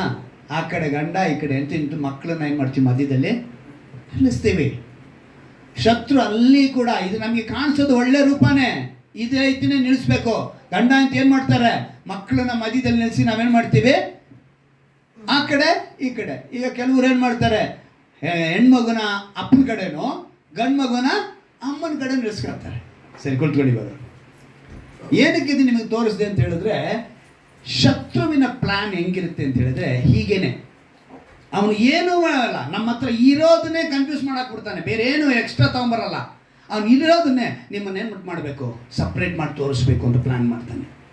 ಶತ್ರುಗೆ ಬೇರೆ ಕೆಲಸನೇ ಇರಲ್ಲ, ಇರೋದ್ರಲ್ಲಿ ನಿಮ್ಮನ್ನು ಕನ್ಫ್ಯೂಸ್ ಮಾಡಿ ಒಳ್ಳೇದ್ರನ್ನೇ ನಿಮಗೇನು ಮಾಡ್ತಾನೆ, ಆ ಒಳ್ಳೇದನ್ನೇ ಹೇಳ್ತಾನೆ. ಇಲ್ಲಿ ಹೇಳಿದ್ದು ಕೂಡ ಒಳ್ಳೇದರ ಕೆಟ್ಟದರ ಅದನ್ನು ಹೇಳಿ ಏನು ಮಾಡ್ತಾನೆ, ಶತ್ರು ನಮ್ಮನ್ನು ಮೋಸ ಮಾಡ್ತಿರ್ತಾನೆ. ಅದಕ್ಕೇ ದೇವರು ನಮಗೆ ಸ್ಪಷ್ಟವಾಗಿ ಹೇಳ್ತಾರೆ, ಆ ಬೆಳಕನ್ನ ಕರೆಕ್ಟಾಗಿ ನಾವು ಫಾಲೋ ಮಾಡಿದ್ರೆ ಆ ಬೆಳಕು ನಮ್ಮನ್ನು ನಡೆಸುತ್ತದೆ. ಆದರೆ ಶತ್ರುವಿಗೆ ನಾವು ಸ್ವಲ್ಪ ಸಲಹೆ ಕೊಟ್ಟರೆ ಅವನು ನಮ್ಮನ್ನು ಗೊಂದಲ ಮಾಡಿ ಕನ್ಫ್ಯೂಸ್ ಮಾಡಿ ಅವನ ಕತ್ತಲೆಗೆ ನಮ್ಮನ್ನು ಎಳ್ಕೊಂಡು ಹೋಗ್ತಾನೆ.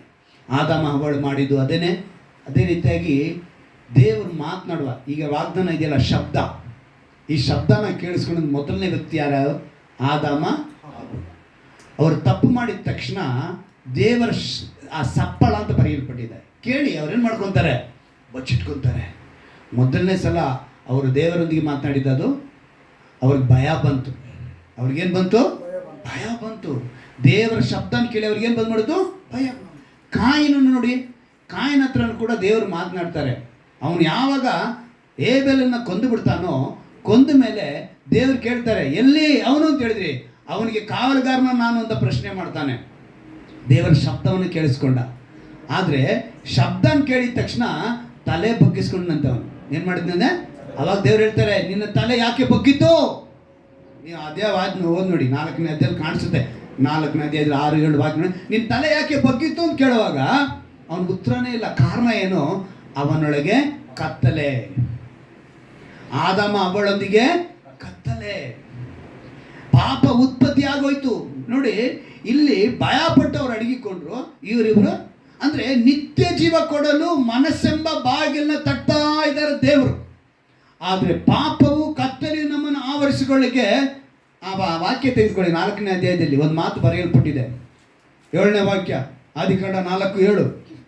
ಒಳ್ಳೆ ಕೆಲಸ ಮಾಡಿದ್ದಾನೆ. ಒಳ್ಳೆ ಕೆಲಸ ಮಾಡಿದ್ಯರೆ ನಿನ್ನ ತಲೆ ಎತ್ತಲ್ಪಡುವುದಲ್ಲವೇ? ಅಲ್ಲದಿದ್ದರೆ ಪಾಪವು ನಿನ್ನ ಹಿಡಿಯಬೇಕೆಂದು ಎಲ್ಲೇ ಬಾಗಿಲಲ್ಲಿ ಹೊಂಚಿಕೊಂಡಿರುವುದು. ಇಲ್ಲಿ ಮನಸ್ಸೆಂಬ ಬಾಗಿಲನ್ನ ತಟ್ಟುತ್ತಾ ಒಬ್ಬರು ನಿಂತಿದ್ದಾರೆ. ಅವರ ಬಾಗಿಲಿಗೆ ಯಾರು ತೆರೀಲಿಲ್ಲ. ಆದರೆ ಇಲ್ಲಿ ಯಾವಾಗ ಪಾಪವು ಕತ್ತಲೆ ಇವನ್ನ ಹಿಡಿಬೇಕಂತೇಳಿ ಬಾಗಿಲಲ್ಲಿ ವಂಶ ಆಗ್ತಿದೆಯೋ ಆ ಬಾಗಿಲಿಗೆ ಅದಕ್ಕೆ ತೆಗೆದುಬಿಟ್ರು. ಇವನು ತೆಗೆದಿದ್ದಕ್ಕೆ ಕಾರಣ ತಾನೇ ಅವನ ಏಬೆಲನ್ನ ಕೊಂದ. ಇವನು ತೆಗೆದೇ ಹೋಗಿದ್ರೆ ಏನು ಮಾಡ್ಬೋದಾಗಿತ್ತು? ಬೆಳಕಿನ ರಾಜ್ಯದ ಕಡೆ ಅವನು ಬರ್ಬೋದಾಗಿತ್ತು. ಇವತ್ತು ನೀನು ನಾನು ಅದನ್ನೇ ಮಾಡ್ತಾ ಇದ್ದೀವಿ. ಕತ್ತಲೆಗೆ ಬಾಗಿಲು ತೆಗಿತಾ ಇದ್ದೀವಿ, ಬೆಳಕಿನ ರಾಜ್ಯಕ್ಕೆ ಬಾಗಿಲು ತೆಗಿತಾ ಇಲ್ಲ. ದೇವರು ಸ್ಪಷ್ಟವಾಗಿ ವಾಗ್ದಾನ ಕೊಟ್ಟು ನಾವು ಹೇಳ್ತಿದ್ದಾರೆ, ನಾನು ತಡ್ತಾ ಇದ್ದೀನಿ. ನಾವೇನು ಮಾಡ್ತಾ ಇದ್ದೀವಿ? ಹೇಳ್ತಾರೆ, ಏಳು ಪ್ರಕಾಶಿಸು, ನಿನಗೆ ಬೆಳಕು ಬಂತು, ಯೆಹೋವನ ತೇಜಸ್ಸು ನಿನ್ನ ಮೇಲೆ ಉದಯಿಸಿದೆ. ಈಗೋ ಕತ್ತಲು ಭೂಮಿಯನ್ನು ಆವರಿಸಿದೆ, ಕಾರ್ಗತ್ತಲು ಜನಾಂಗಗಳನ್ನು ಮುಚ್ಚಿದೆ. ನಿನ್ನ ಮೇಲಾದರೂ ಯೆಹೋವನ ಉದಯಿಸುವನು, ಆತನ ತೇಜಸ್ಸು ನಿನ್ನಲ್ಲಿ ಕಾಣಿಸುವುದು. ಇಸ್ರಾಯೇಲರು ಹೇಳಿದ ಮಾತು ನಾನು ನಿಮ್ಗೆ ಹೇಳ್ತೀನಿ. ಮೋಶೆ ಹತ್ರ ಹೇಳ್ತಾರೆ, ಇಸ್ರಾಯೇಲ್ ಹೇಳ್ತಾರೆ, ನಮ್ಮ ಸಂಗಡ ನೀನು ಮಾತಾಡಪ್ಪ. ಏನಂತ ಹೇಳ್ತಾರೆ? ನಮ್ಮ ಸಂಗಡ ನೀನು ಮಾತನಾಡಪ್ಪ. ದೇವರು ನಮ್ಮ ಸಂಗಡ ಮಾತಾಡಿದ್ರೆ ನಾವು ಸತ್ತೇವು ಅಂತಾರೆ. ಯಾರು? ಇಸ್ರಾಯೇಲರು. ಕಾರಣ ಏನು? ಅವ್ರು ಮಾಡಿರುವಂಥ ಪಾಪಗಳು. ಅಂದರೆ ವಿಮೋಚನ ಕಾಂಡ 20ನೇ ಅಧ್ಯಾಯ, ಅಂದರೆ ದಶಾಜ್ಞೆ ಬರೆಯೋದಕ್ಕೆ ಮುಂಚೆನೇ ಇದು ನಡೀತಿರುವಂಥ ವಿಷಯ. ಏನಂತ ಹೇಳ್ತಿದ್ದಾರೆ ನೋಡಿ, 20ನೇ ಅಧ್ಯಾಯದಲ್ಲಿ 18ನೇ ವಾಕ್ಯದಲ್ಲಿ ಓದ್ತೀನಿ ನೋಡಿ. ಒಂದು ಕ್ಲೀನಾಗಿ ದಶಾಜ್ಞೆಗಳು ಬರೋದಕ್ಕೆ ಮುಂಚೆ ಈ ಮಾತುಗಳನ್ನ ಅವ್ರು ಬರೆಸ್ತಿದ್ದಾರೆ. ಯೆಹೋವನು ಬೆಂಕಿಯೊಳಗೆ ಸೀನಾಯಿ ಬೆಟ್ಟದ ಮೇಲಕ್ಕೆ ಇಳಿದು ಬಂದದ್ದರಿಂದ ಆ ಬೆಟ್ಟವೆಲ್ಲ ಹೊಗೆಯಿಂದ ಆವರಿಸಿಕೊಂಡಿತ್ತು. ಆ ಹೊಗೆ ಆವಿಗೆಯ ಹೊಗೆಯಂತೆ ನಿಂತು, ಅದಲ್ಲದೆ ಬೆಟ್ಟವೆಲ್ಲ ಬಹಳವಾಗಿ ಕಂಪಿಸಿತು. ಅದ ನಂತರ ಹೇಳ್ಬಿಟ್ಟಿದೆ, ಎಷ್ಟು ಅವ್ರಿಗೇನು ಬಂದ್ಬಿಡ್ತು, ಭಯ ಬಂದ್ಬಿಡ್ತು. ನಾವು ಯೋಚನೆ ಮಾಡಬೇಕು. ತುತ್ತೂರಿಯ ಶಬ್ದ ಅಲ್ಲಿ ಕೇಳಿಸುತ್ತೆ. ತುತ್ತೂರಿಯ ಶಬ್ದ ಕೇಳಿಸುವಾಗಲೇ ಅಲ್ಲಿ ದೇವರು ಮಾತನಾಡುವಂಥ ಒಂದು ವಿಷಯನ ನಾವು ತಿಳಿದುಕೊಳ್ಳುವುದಕ್ಕೆ ಸಾಧ್ಯ. ನೋಡಿ, ಮೋಶೆಯೊಂದಿಗೆ ಮಾತನಾಡಿದ ದೇವರು ನಂತರ ಕಾಲದಲ್ಲಿ ಮಾತಾಡಲು ಬಯಸಿದಾಗ, ಈಗ ಯಾರೇ ಅದು ದೇವರ ಶಬ್ದ ಕೇಳಬೇಕು ಅಂತ ಹೇಳಿದ್ರೆ ತುತ್ತೂರಿ ಶಬ್ದ ಬರಬೇಕು. ಏನು ಶಬ್ದ ಬರಬೇಕು ಅಂದರೆ, ವಿಮೋಚನ ಕಾಂಡದಲ್ಲಿ 19ನೇ ಅಧ್ಯಾಯದಲ್ಲಿ ಈಗ ನಾವು ನೋಡಿದಂಥ ವಾಕ್ಯದ ಪ್ರಕಾರ ಅದೇ ಸ್ಥಳದಲ್ಲಿ ದೇವರು 16ನೇ ವಾಕ್ಯದಲ್ಲಿ ಹೇಳ್ತಾರೆ, 3ನೇ ದಿನದಲ್ಲಿ ಸೂರ್ಯೋದಯವಾಗುವಾಗ ಆ ಬೆಟ್ಟದ ಮೇಲೆ ಗುಡುಗು, ಮಿಂಚು, ಕಾರ್ಮುಗಿಲು, ತುತ್ತೂರಿಯ ಮಹಾಧ್ವನಿ ಉಂಟಾಗಲು ಪಾಳೆಯದಲ್ಲಿದ್ದ ಜನರೆಲ್ಲರೂ ನಡುಗಿದರು. ದರ್ಶನಕ್ಕಾಗಿ ಮೋಶೆ ಜನರು ಪಾಳೆಯದ ಹೊರಕ್ಕೆ ಬರಮಾಡಲು ಅವರು ಬೆಟ್ಟದ ಬುಡದಲ್ಲಿ ನಿಂತುಕೊಂಡರು. ಯೆಹೋವನು ಬೆಂಕಿಯೊಳಗಿಂದ ಅಂತೇಳಿ ಬರೆಯಲ್ಪಡ್ತಾ ಇದೆ. ಈಗ 19ನೇ ಅಧ್ಯಾಯದಲ್ಲಿ ಆ ತುತ್ತೂರಿಯ ಶಬ್ದ ಕೇಳಿದ ಕೂಡಲೇ ಎಲ್ಲಿ ಬರ್ತಾರೆ ಅವರು? ಪಾಳೆ ಹತ್ರ ಬರಬೇಕು. ಈಗ ಅವ್ರು ಭಯಗೊಂಡಿದ್ದು ಎಲ್ಲಿ ಅಂತೇಳಿ ನೋಡಿದ್ರೆ 20ನೇ ಅಧ್ಯಾಯದಲ್ಲಿ 18ನೇ ವಾಕ್ಯ ಹೇಳಿದೆ, ಆ ಗುಡುಗು ಮಿಂಚು, ಇಲ್ಲಿ ಕೂಡ ಏನಿದೆ, ಗುಡುಗು ಮಿಂಚುಗಳು, ತುತ್ತೂರಿ ಧ್ವನಿ ಆಗುತ್ತಿರು. ಇಲ್ಲೂ ಕೂಡ ತುತ್ತೂರಿ ಶಬ್ದ ಕೇಳಿದೆ. ಬೆಟ್ಟದಿಂದ ಹೊಗೆ ಬರ್ತಾ ಇದೆ, ಹೊರಡ್ತಾ ಇದೆ. ಜನರೆಲ್ಲರೂ ನೋಡಿ ನಡುಗುತ್ತಾ ದೂರದಲ್ಲಿ ನಿಂತುಕೊಂಡರು. ಅವರು ಮೋಶೆಗೆ, ನೀನೇ ನಮ್ಮ ಸಂಗಡ ಮಾತಾಡು, ನಾವು ಕೇಳುವೆವು. ದೇವರು ನಮ್ಮ ಸಂಗಡ ಮಾತಾಡಿದರೆ ನಾವು ಸತ್ತೇವು. ದೇವರು ನಮ್ಮ ಸಂಗಡ ಮಾತಾಡಿದ್ರೆ ದೇವರು ಮಾತಾಡೋ ನಾವು ಸತ್ತೋಗ್ತೀವ. ಆದರೆ ಇವರೇನು ಮಾಡಿದ್ರು? ಕತ್ತಲೆಯನ್ನು ಪ್ರೀತಿಸಿದ ಕಾರಣ, ಕತ್ತಲೆಗೆ ಸ್ಥಳ ಕೊಟ್ಟಿದ್ದ ಕಾರಣ ದೇವರ ಶಬ್ದನ ಕೇಳೋದಕ್ಕೆ ಅವ್ರಿಗೆ ಆಗಲಿಲ್ಲ. ಭಯ ಬಂದುಬಿಡ್ತು. ಆದರೆ ಮೊದಲನೇ ಸಲ ದೇವರು ತುತ್ತೂರಿ ಶಬ್ದ ಮಾಡಿದ ತಕ್ಷಣ ದೇವರು ನಮ್ಮೊಂದಿಗೆ ಮಾತನಾಡ್ತಾರೆ ಎಂಬ ಗುರುತಿತ್ತು. ಪಾಳೆಯದಲ್ಲಿ ಎಲ್ಲ ಜನ ನಡುಗಿದ್ರು. ಈಗ ನಿಮ್ಮ ಮುಂದೆ ಒಂದು ಲೆಕ್ಕ ನಾನು ತೋರಿಸ್ಬೇಕು ಅಂತ ಇದ್ದೀನಿ. ಈ ಲೆಕ್ಕ ಯಾರು ಪ್ರಶ್ನೆ ಮಾಡಲ್ಲ. ಸತ್ಯವೇದದಲ್ಲಿ ಒಂದು ಅದ್ಭುತವಾದ ವಿಷಯವನ್ನು ನೆನೆಸಿರೋ ದೇವರು ನಾನೊಂದಿಗೆ ಹಂಚ್ಕೊಂಡಿದ್ದನ್ನು ನಿಮ್ಗೆ ಹೇಳ್ತೀನಿ. ಯಾಕಂತ ಹೇಳಿದ್ರೆ ಇವತ್ತು ನಾವು ಸರಿಯಾಗಿ ಆ ರೀತಿ ಅರ್ಥ ಮಾಡ್ಕೊಳ್ದೇ ಇರೋದೇ ಒಂದು ತೊಂದರೆ ಆಗಿದೆ. ಏನಂತ ಹೇಳಿದ್ರೆ, ಸ್ಟೀಫನ್ ಸ್ವಲ್ಪ ಪಾಪ ಇದನ್ನು ಇಟ್ಕೋಬೇಕು, ಕ್ಯಾಮ್ರಾಗಿ ಕಾಣಿಸುತ್ತೆ. ನಾನು ಕಾಣಿಸಲ್ಲ ಅಂದರೆ ಪರವಾಗಿಲ್ಲ. ಹಾಂ, ಹಂಗೆ ಇವಾಗ ಇದರಲ್ಲೊಂದು ಕಾಣಿಸ್ತಾ ಇದೆ. ಹಿಂಗೆ ಸ್ಟ್ರೈಟ್ ಹಿಂಗೆ ಹಾಂ ಹಂಗೆ. ಇಲ್ಲಿ ದೇವರ ಸೃಷ್ಟಿಕ್ರಮ, ದೇವರ ಸೃಷ್ಟಿಕ್ರಮ. 6 ದಿವಸ ಏನು ಮಾಡಿದ್ರು ದೇವರು ಕೆಲಸ? ಸ್ವಲ್ಪ ಹಿಂದಕ್ಕೆ 6 ದಿವಸ ಏನು ಮಾಡಿದ್ರು ದೇವರು ಕೆಲಸ ಮಾಡೋದು. ಇಲ್ಲಿ ಬರೆದಿದ್ದೀನಿ. 7ನೇ ದಿವಸ ಅವರೇನು? ವಿಶ್ರಾಂತಿ ದಿನ. ಈಗ ಕರ್ತನ ಎಣಿಕೆಯಲ್ಲಿ ಒಂದು ವಿಷಯ ಬರೆಯಲ್ಪಟ್ಟಿದೆ. 2 ಪೇತ್ರ 3ನೇ ಅಧ್ಯಾಯ 8ನೇ ವಾಕ್ಯ ತಗೊಳ್ಳಿ. 2 ಪೇತ್ರ ಓದಬೇಡಿ, ಇಟ್ಕೊಳ್ಳಿ. 3ನೇ ಅಧ್ಯಾಯ 8ನೇ ವಾಕ್ಯ. ಆಯ್ತಾ? ಈಗ ಒಂದು ಲೆಕ್ಕ ಹೇಳ್ತೀನಿ, ತಿಳ್ಕೊಳ್ಳಿ. ಆದಾಮನ ಕಾಲದಿಂದ ನೋಹನ ಕಾಲಕ್ಕೆ 2000 ವರ್ಷ. ಎಷ್ಟು ವರ್ಷ? ಆದಾಮನಿಂದ ನೋಹನ ಕಾಲಕ್ಕೆ. ನೋಹನಿಂದ ಯೇಸು ಕ್ರಿಸ್ತನ ಕಾಲಕ್ಕೆ 2000 ವರ್ಷ. ಯೇಸು ಕ್ರಿಸ್ತನು ಹುಟ್ಟಿದ ಮೇಲೇ ಇವತ್ತು ನಾವು ಕ್ರಿಸ್ತ ಶಕ ಕ್ರಿಸ್ತ ಪೂರ್ವ ಎರಡನ್ನೂ ಬರೀತಾ ಇದ್ದೀವಿ ಅಲ್ವಾ? ಈಗ ಇದನ್ನು ಬರೆಯೋದಕ್ಕೆ ಕಾರಣ ಯೇಸು ಕ್ರಿಸ್ತನು ಹುಟ್ಟಿದ ಮೇಲೆ. ಈಗ ಯೇಸು ಕ್ರಿಸ್ತನು ಹುಟ್ಟಿ ಇವಾಗ ಎಷ್ಟು ವರ್ಷ ಆಯಿತು? 2024. ಮತ್ತು 2000 ಇಟ್ಕೊಳ್ಳೋಣ, 24 ಇದೆ. ಸೊ 2, 4, 6, 8 ಎಲ್ಲ ಆಯಿತು. ಆದಾಮನಿಂದ ನೋಹಕ್ಕೆ 2, ನೋಹನಿಂದ ಯೇಸು ಕ್ರಿಸ್ತನು ಹುಟ್ಟಿದ್ದಕ್ಕೆ 2, 4 ಆಯಿತು. ಯೇಸು ಕ್ರಿಸ್ತನು ಹುಟ್ಟಿದಾಗಿಂದ ಈಗ ನಾವು ಪ್ರಸ್ತುತ ಇವಾಗಿರುವಂಥ ಸಮಯಕ್ಕೆ ಎಷ್ಟಾಗಿದೆ? 2000, ಒಟ್ಟು 6024 ವರ್ಷ. ನಾನು ನೆನ್ನೆ ದಿವಸದಲ್ಲಿ ಈ ವಾಕ್ಯನ ಗಮನಿಸುವಾಗ ಇವಾಗ ವಾಕ್ಯನ ಓದಿ 2 ಪೇತ್ರ 3:8. ಪ್ರಿಯರೇ, ಹಾ. ಕರ್ತನ ಎಣಿಕೆಯಲ್ಲಿ ಪ್ರಿಯರೇ, ಕರ್ತನ ಎಣಿಕೆಯಲ್ಲಿ ಒಂದು ದಿನವು ಒಂದು ದಿನ 1000 ವರ್ಷಗಳ ಎಷ್ಟಂತೆ? 1000 ವರ್ಷಗಳನ್ನು ಈಗ ಈ 2000 ವರ್ಷ ಎಷ್ಟು ದಿವಸ ಆಯ್ತು? 2 ದಿವಸ ಆಯ್ತಾ? ನೋಹನಿಂದ ಆದಾಮನಿಂದ ನೋಹನ ಕಾಲಕ್ಕೆ 2 ದಿನ ಆಗಿರೋದು ದೇವ್ರ ಲೆಕ್ಕದಲ್ಲಿ. ಈಗ ನೋಹನ ಕಾಲದಿಂದ ಯೇಸು ಕ್ರಿಸ್ತನ ಕಾಲಕ್ಕೆ ಬರೋಣ, ಎಷ್ಟು ದಿವಸ ಆಯ್ತು? ಅಲ್ಲಿಗೆ 4 ದಿವಸ ಆಯ್ತು. ಈಗ ಪ್ರಸ್ತುತ 2000ಕ್ಕೆ ನಾವಿದೆ, 2024 ಈಗ ಎಷ್ಟು ದಿವಸ ಆಯ್ತು? 6 ದಿವಸ ಆಯ್ತು. ಅಲ್ಲಿಗೆ 6 ದಿವಸ ಆಗಿ ಒಂದು ಕಾಲು ಗಂಟೆನೋ ಒಂದು 20 ನಿಮಿಷ ಕೂಡ ಅಂತ ಅನ್ಕೊಳ್ಳೋಣ, ಅಷ್ಟಕ್ಕೆ ಮಾತ್ರನೇ ನಡೆದಿರೋದು ಲೆಕ್ಕ. 24 ಅಂದರೆ ಇವಾಗ ಇದು 21 ಸೆಂಚುರಿ. ಎಷ್ಟನೇ ಸೆಂಚುರಿ ಇದು? 21ನೇ ಶತಮಾನ. ಯೇಸು ಹುಟ್ಟಿದ್ದು 1ನೇ ಶತಮಾನ. ಈಗ ನಾವಿರುವುದು 21ನೇ ಶತಮಾನ. ಅಲ್ಲಿಗೆ ಇನ್ನೊಂದು 19 ಶತಮಾನ ನಡೆದ್ರೆ 7000 ವರ್ಷ ಆಗುತ್ತೆ. ಅಂದರೆ 976 ದಿವಸ, 26 ದಿವಸ ಅಲ್ಲ, 76 ವರ್ಷ. 976 ವರ್ಷ ಆದರೆ ಎಷ್ಟು ಬರುತ್ತೆ? 7000 ಬರುತ್ತೆ. ದೇವರ ಸೃಷ್ಟಿಕ್ರಮದಲ್ಲಿ 6 ದಿವಸ ಆಗಿ 7ನೇ ದಿವಸ ವಿಶ್ರಾಂತಿ. ಹಾಗೆ ಈ ಒಂದು ಸೃಷ್ಟಿಕ್ರಮದಲ್ಲಿ ಇನ್ನು 976 ಕೊಟ್ಬಿಡಪ್ಪ ಸಾಕು. ಈಗ ಲೆಕ್ಕ ನಾನು ಹೇಳಿದ್ದು ಎಷ್ಟು ಜನಕ್ಕೆ ಅರ್ಥ ಆಯಿತು ಗೊತ್ತಿಲ್ಲ. ಅಂದರೆ ದೇವರ ಸೃಷ್ಟಿಯಲ್ಲಿ ಇವಾಗ ಇನ್ನು 976 ವರ್ಷಗಳು ಬಾಕಿ ಇದೆ. 7000ಕ್ಕೆ ಬಂದಾಗ ವಿಶ್ರಾಂತಿ ದಿನ 7ನೇ ದಿನ ಹೆಂಗೆ ಬಂತೋ ಹಾಗೆ 7000 ವರ್ಷಕ್ಕೆ ದೇವರ ರಾಜ್ಯವು ಇಲ್ಲಿ ನ್ಯಾಯಾಧಿಪತಿಯಾಗಿ ಬರುವುದಕ್ಕೆ ಅವಕಾಶಗಳು ಇದೆ. ಹಲ್ಲೆಲೂಯಾ. ನಾನು ಪ್ರವಾದನೆ ಹೇಳೋದಕ್ಕೋ ಇಲ್ಲ ಪ್ರವಾದಿ ಥರ ನಡೆಯೋದಕ್ಕೋ ಇಲ್ಲಿ ಹೇಳ್ತಾ ಇಲ್ಲ, ಒಂದು ಲೆಕ್ಕ ಸತ್ಯವೇದದಲ್ಲಿ ಬರೆದಿರೋದು ಹೇಳ್ತಾ ಇದ್ದೀವಿ. ಅವರಿಗೆ ವರ್ಷಗಳು ಎಷ್ಟಾಗಿದೆ? 1 ದಿವಸ, 1 ದಿನ 1000 ವರ್ಷ ಅಂತ ಸತ್ಯವೇದ ಹೇಳೋದನ್ನ ನಾನು ಲೆಕ್ಕ ಮಾಡಿ ಅಲ್ಲಿಗೆ 7000 ವರ್ಷಕ್ಕೆ ಖಂಡಿತವಾಗಲೂ ಅವ್ರು ನ್ಯಾಯಾಧಿಪತಿಯಾಗಿ ಬರ್ಬೋದು ಅನ್ನೋ ಒಂದು ಲೆಕ್ಕಾಚಾರ. ಅದನ್ನು ನಾಳೆ ಕೂಡ ಬರ್ಬೋದು, ಯೇಸು ಕ್ರಿಸ್ತನು ನಾಡ್ದು ಕೂಡ ಬರ್ಬೋದು. ಯಾಕಂತ ಹೇಳಿದ್ರೆ ಕಳ್ಳನು ಬರುವಂತೆ ಬರ್ತಾರೆ. ಆತನು ಯಾವ ಗಳಿಗೆಯಲ್ಲಿ ಬರ್ತಾನೆ ಅಂತ ನಮಗೆ ಗೊತ್ತಿಲ್ಲ.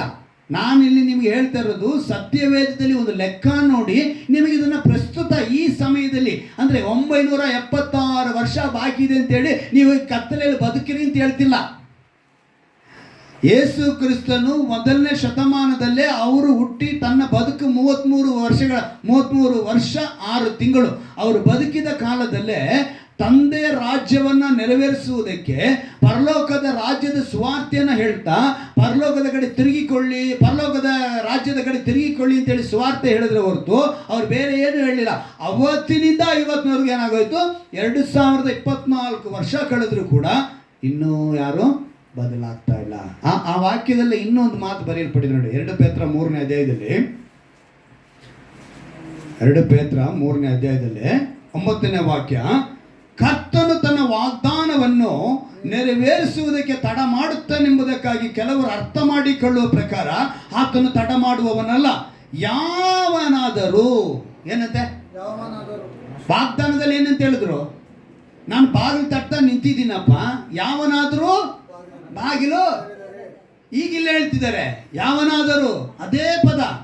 ಯಾರೂ ನಷ್ಟ ಆಗಬಾರ್ದು, ಅವರಿಗೆ ಯಾರೂ ನಷ್ಟ ಆಗಬಾರ್ದು, ಎಲ್ಲರೂ ದೇವರ ರಾಜ್ಯಕ್ಕೆ ಬರಬೇಕು, ಎಲ್ಲರನ್ನೂ ಪ್ರೀತಿ ಮಾಡ್ತಾರೆ.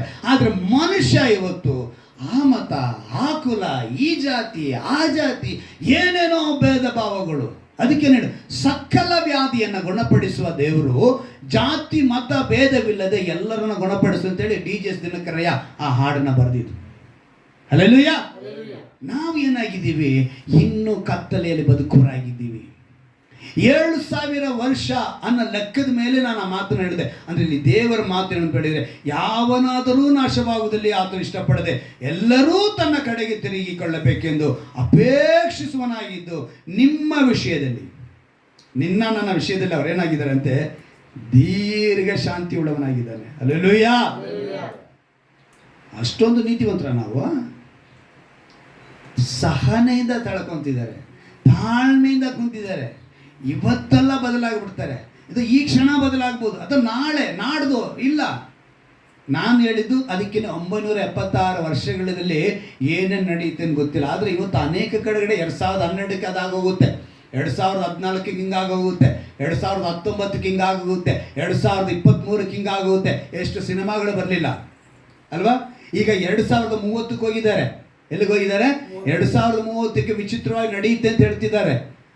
2030 ನಂತರ ನಡೆಯುವಂಥ ಟೆಕ್ನಾಲಜಿಗಳು ಮನುಷ್ಯನ ವಿಚಿತ್ರವಾಗಿರ್ತಾನೆ, ಮನುಷ್ಯನಿಗೆ ವಿಚಿತ್ರ ಶಕ್ತಿಗಳಿರ್ತವೆ, ಹೀಗೆ ನಾನಾ ವಿಧವಾದ. ಆದರೆ ಈಗ ಈ ಲೆಕ್ಕ ಬಂದ್ಬಿಟ್ಟು ಸತ್ಯವೇದದಲ್ಲಿ ಕ್ರಿಸ್ತನ ಕಾಲದಿಂದ ಹಿಂದಟ್ಟಿ ನಾವು ಆದಾಮನ ಹವ್ವಳಿಂದ, ಅಂದರೆ ಭೂಮಿ ಕ್ರಮವಿಲ್ಲದೆ ಇತ್ತು, ಕ್ರಮಪಡಿಸಿದ ಮೇಲೆ ತೆಗೆದುಕೊಂಡಿರುವ ಲೆಕ್ಕಾಚಾರವೇ ಇದೆ ಹೊರತು ಇದಕ್ಕಿಂತ ಮುಂಚೆ ಸಾವಿರಾರು ವರ್ಷಗಳಿದ್ದು ಅಂತೇಳಿ ಚರಿತ್ರೆ ಹೇಳ್ಕೊತಾ ಇದೆ.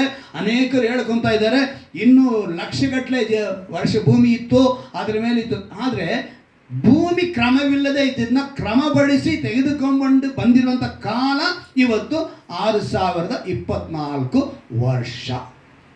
ಇನ್ನು 976 ವರ್ಷ ಬಂದಾಗ ದೇವರ ಸೃಷ್ಟಿಯ ಕ್ರಮದ ಪ್ರಕಾರ 6 ದಿನ ಮುಗಿದು 7ನೇ ವಿಶ್ರಾಂತಿ ದಿನ ಬಂದಂಗೆ ಈ 6024 ವರ್ಷ 976 ಮುಗಿದ ಕೂಡಲೇ 7000 ವರ್ಷಕ್ಕೆ ಅವ್ರು ನ್ಯಾಯಾಧಿಪತಿಯಾಗಿ ಬರಬಹುದು ಅಂತ ಹೇಳಿದ್ರೆ ಹೊರತು ನಾನು ಪ್ರವಾದಿಯಾಗಿ ಇಲ್ಲಿ ಪ್ರವಾದ ನುಡಿಯೋಕ್ಕೆ ಬಂದಿಲ್ಲ. ದೇವರ ಲೆಕ್ಕಾಚಾರವನ್ನು ನಿಮಗೆ ನಾನು ಹೇಳಿದ್ದೀನಿ, ಕರ್ತನ ಎಣಿಕೆಯನ್ನು.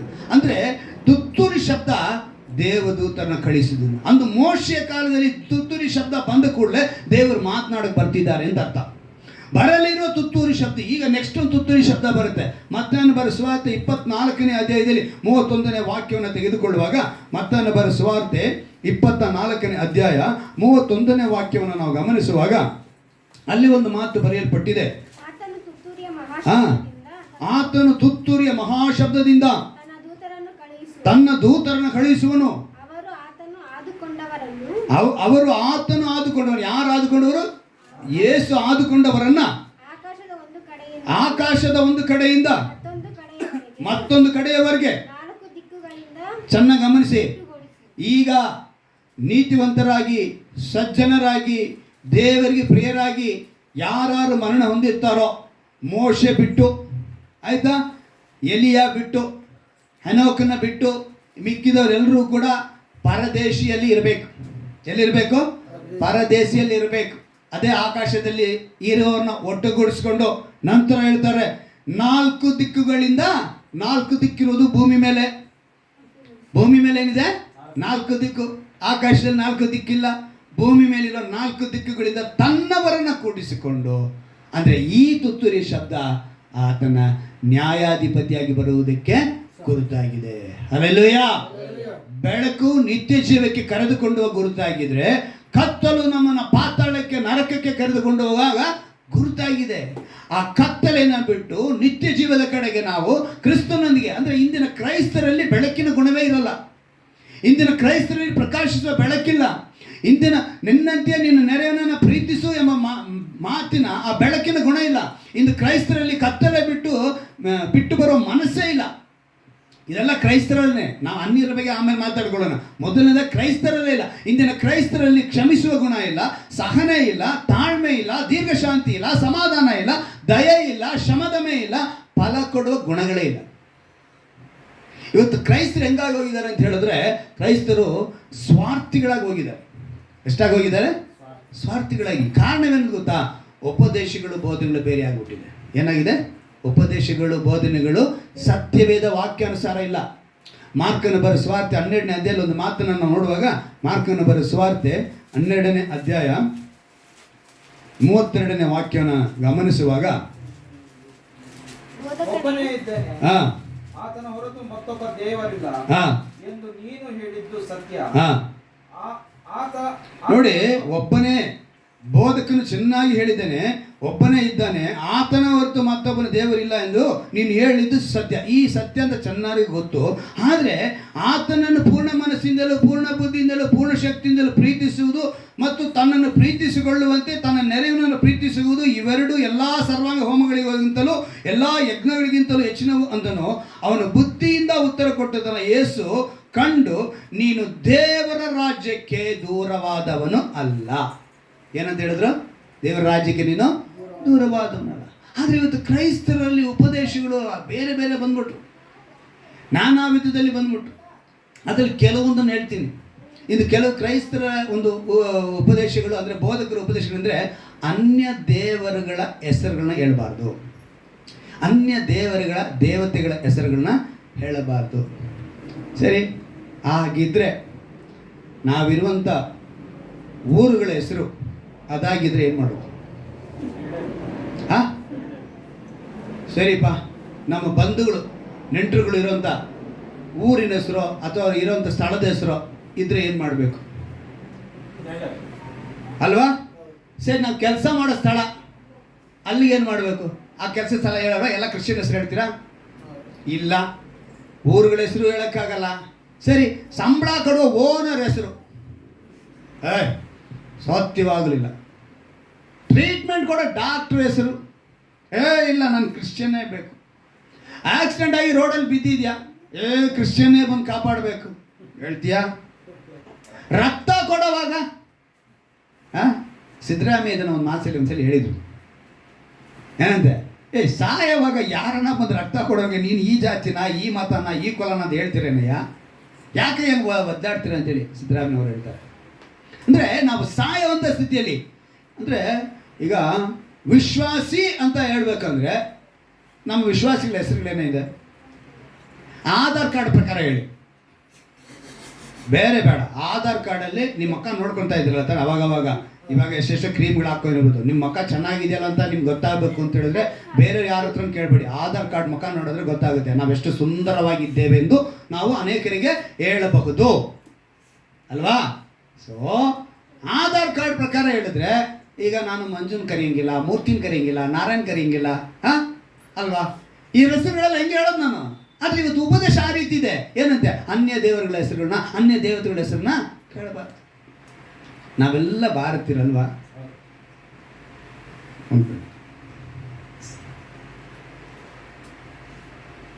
ನಾವೆಲ್ಲ ಭಾರತೀಯರಾದ್ಮೇಲೆ ನಮ್ಗೆಲ್ರಿಗೂ ಚೆನ್ನಾಗಿ ಗೊತ್ತು,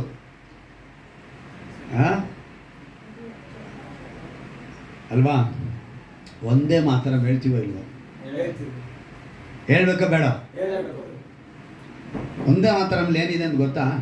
ಎಷ್ಟು ಜನ ಗೊತ್ತು? ಅರ್ಥ, ಹೇ ಮಾತೆ, ನಾನು ನಿನಗೆ ವಂದಿಸುತ್ತೇನೆ.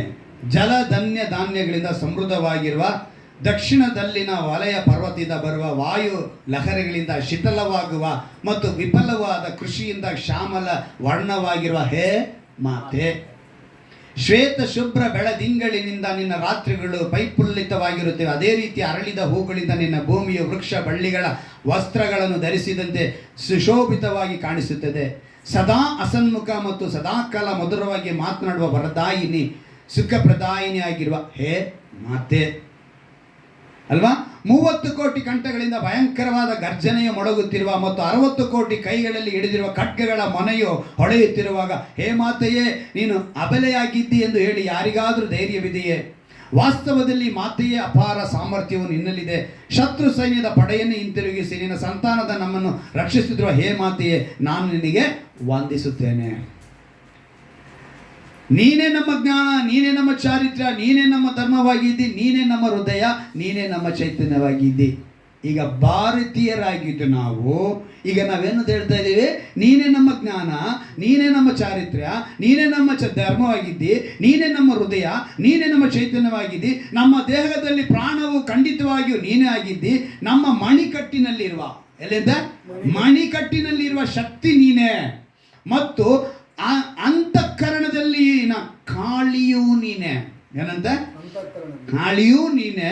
ದೇವಸ್ಥಾನದಲ್ಲಿ ನಾವು ಯಾವ ಮೂರ್ತಿಯ ಪ್ರತಿಷ್ಠಾಪನೆ ಮಾಡುತ್ತೇವೆಯೋ ಅದೆಲ್ಲವೂ ನಿನ್ನದೇ ರೂಪಗಳು. ಇನ್ನೂ ಸ್ಪಷ್ಟವಾಗಿ ಕೊನೆಯದಾಗಿ ಬರೆದಿದ್ದಾರೆ, ತನ್ನ 10 ಕೈಗಳಲ್ಲಿ 10 ಶಸ್ತ್ರಗಳನ್ನು ಧರಿಸಿದ ಶತ್ರು ಸಂಹಾರಿಣಿ ದುರ್ಗೆಯೂ ನೀನೆ, ಮತ್ತು ಕಮಲದ ಪುಷ್ಪಗಳಿಂದ ತುಂಬಿದ ಸರೋವರದಲ್ಲಿ ವಿಹರಿಸುವ ಕಮಲ ಕೋಮಲ ಲಕ್ಷ್ಮಿಯೂ ನೀನೆ. ನಿನಗೆ ನಮ್ಮ ನಮಸ್ಕಾರ ಮಾತೆ, ನಾನು ನಿನಗೆ ವಂದಿಸುತ್ತೇನೆ. ಐಶ್ವರ್ಯದಾತ್ರಿ, ಪುಣ್ಯ ಪ್ರದಾಯಿನಿ ಮತ್ತು ಪಾವನ ಪವಿತ್ರ ಜಲಪ್ರವಾಹಗಳಿಂದ ಮತ್ತು ಅಮೃತಮಯ ಫಲಗಳಿಂದ ಸಮೃದ್ಧಳಾಗಿರುವ ಮಾತೆಯೇ, ನಿನ್ನ ಶ್ರೇಷ್ಠತನಕ್ಕೆ ಯಾವುದೇ ಹೋಲಿಕೆ ಇಲ್ಲ, ಯಾವುದೇ ಮಿತಿಯೂ ಇಲ್ಲ. ಹೇ ಮಾತೆ, ಹೇ ಮಾತೆ ಜನನಿ, ನಿನಗೆ ಪ್ರಣಾಮಗಳು. ಇದು ಒಂದೇ ಮಾತರ ಮಾತು. ಇಷ್ಟು ನಾವು ಹೇಳಿದ ಮೇಲೇ ನಾವು ಭಾರತೀಯರು ಅಂತ ಹೇಳುವುದಕ್ಕೆ ಸಾಧ್ಯ. ಇಲ್ಲ ಅಂತ ಹೇಳಿದ್ರೆ ನಾವು ಭಾರತೀಯರಲ್ಲ. ಅಲ್ಲಿಗೆ ಉಪದೇಶಗಳು ಯಾವುದರ ಕಡೆ ತಿರುಗಿಸ್ತಾ ಇದ್ದೀವಿ? ಹೆಸರುಗಳಿಂದ ಏನಿದೆ. ನಾನು ಸತ್ಯವೇದದಲ್ಲಿ ನಿನ್ನೆ ಒಂದು ಲಿಸ್ಟ್ ತೆಗೆದೆ. ಸುಮಾರು ಎಷ್ಟು ಅಂತ ಹೇಳಿದ್ರೆ ಒಂದು 50-60 ಮೇಲೆ ಅಧ್ಯಾಯಗಳಲ್ಲಿ ಈ ಅನ್ಯ ದೇವರ ಹೆಸರುಗಳು ಬರೆಯಲ್ಪಟ್ಟಿದೆ. ನಿಸ್ರೋಕ, ಕ್ಷುದ್ರ ದೇವತೆ, ಅರ್ತೆಮಿ, ರುಂಪಾದೇವಿ, ಯಪೋದು, ಅಷ್ಟೋರೇತು, ಕೇಮೋಶು, ಮಿಲ್ಕಮು, ಬಾಳ್ದೇವರ, ಅಶಿರ ದೇವತೆ, ಬಾಳ್ಜೆಬೋಲ, ಸುಕೋನೋತು, ನೆರ್ಗಲ್ಲು, ಅಶಿಯ, ನಿಬತ್ತರ್ಕ್, ಗಗನದ ಒಡತಿ. ಪೌಲನನ್ನು ಕೂಡ ಒಂದು ಹೆಸರಿಟ್ಟು ಕರೀತಾರೆ. ಓದೋನ್ವಾ? ಪೌಲನ್ ಏನು ಕರೆದಂತೇಳಿ ಅಪೊಸ್ತಲ ಕೃತ್ಯಗಳು 4ನೇ ಅಧ್ಯಾಯ ತೆಗೆದುಕೊಳ್ಳಿ. ಪೌಲನಿಗೆ ಏನಂತ ಹೆಸರಿಟ್ಟಿದ್ರು ಅಂತೇಳಿ ನಾವು ನೋಡ್ತೀವಿ. ಇವೆಲ್ಲ ಸತ್ಯವೇದದಲ್ಲಿ ಇರೋದನ್ನು ಬಿಟ್ಟು ಬೇರೆ ಏನೋ ಉಪದೇಶ ಮಾಡಿ ಜನ ಇವತ್ತು ತಮ್ಮ ಹೊಟ್ಟೆಪಾಡಿಗೆ ಸೇವೆ ಮಾಡೋರಂಥವರಾಗಿ ಹೋಗಿದ್ದಾರೆ. 4ನೇ ಅಧ್ಯಾಯದ 12ನೇ ವಾಕ್ಯದಲ್ಲಿ ಗಮನಿಸುವಾಗ, 4ನೇ ಅಧ್ಯಾಯ ಅಲ್ಲ, ಒಂದು ದೇವರ ಮಾತನ್ನು ಸರಿಯಾಗಿ ನಾವು ಅರ್ಥ ಮಾಡಿಕೊಂಡ್ರೆ ಸರಿಯಾಗಿ ಇಲ್ಲಿ ಪೌಲ ಬಾರ್ನಬ ಎಷ್ಟೋ ಮಾತುಗಳನ್ನ ದೇವರು 43ನೇ ವಾಕ್ಯದಲ್ಲಿ ನೋಡಿ, ಶನಿ ದೇವರಿಗೆ ರುಂಪಾ ದೇವತೆಯ ನಕ್ಷತ್ರ ರೂಪಗಳನ್ನು ಅಲ್ಲಿ ಬರೆಸಿದ್ದಾರೆ. ಅಲ್ಲಿಗೆ ಪೌಲನನ್ನು ಮತ್ತು ಬಾರ್ನಬನನ್ನು ಹರ್ಮೆ ದೇವರು, ಬೃಹಸ್ಪತಿ, ದ್ಯೌಸ್ ದೇವರು, ಸ್ವರ್ಗಾಧಿಪತಿ, ಹೀಗೆ ಅವ್ರನ್ನ ಅನೇಕ ಹೆಸರುಗಳನ್ನ ಇಟ್ಟು ಅವ್ರನ್ನ ಕರೆದರಂತೆ. ಯಾರನ್ನ? ಪೌಲನನ್ನು, ಇವನನ್ನು. ಅಂದರೆ 14ನೇ ಅಧ್ಯಾಯದ 12ನೇ ವಾಕ್ಯ, ಅಪೊಸ್ತಲ ಕೃತ್ಯಗಳು 14ನೇ ಅಧ್ಯಾಯ 12ನೇ ವಾಕ್ಯ. ಬಾರ್ನಬನನ್ನು ದೌಸ್ ದೇವರಂತಲೂ ಪೌಲನು ಮಾತಾಡುವುದರಲ್ಲಿ ಮುಖ್ಯನಾದ್ದರಿಂದ ಅವನನ್ನು ಹರ್ಮ ದೇವರಂತಲೂ ಅಂದುಕೊಂಡರು. ಏನು ಅಂದ್ಕೊಂಡ್ರು ಅಂತವರು? ಪೌಲನನ್ನು ಬಾರ್ನಬನನ್ನು ಅನ್ಯ ದೇವರುಗಳು. ಶಾದ್ರಾಗ್, ಮೇಷಾಗ್, ಆಬೇದ್ನೆಗೋ ಅವರು ಕೂಡ ಸತ್ಯವೇದದ ಪ್ರಕಾರ ದೇವರ ರಾಜ್ಯದ ಹೆಸರುಗಳಲ್ಲ, ಅವೆಲ್ಲ ಅನ್ಯ ದೇವರುಗಳ ಹೆಸರುಗಳು. ಅಂದರೆ ನಾವು ಏನು ತಿಳ್ಕೊತಾ ಇದ್ದೀವಿ ಈಗ? ಅನ್ಯ ದೇವರುಗಳ ಹೆಸರುಗಳು. ಇನ್ನೂ ಕೆಲವು ಸಭೆಗಳಲ್ಲಿ ಒಂದು ಈಗ ನಡೀತಾ ಇದೆಯಲ್ಲ ಒಂದು ಉತ್ಸವ ಅಲ್ವಾ?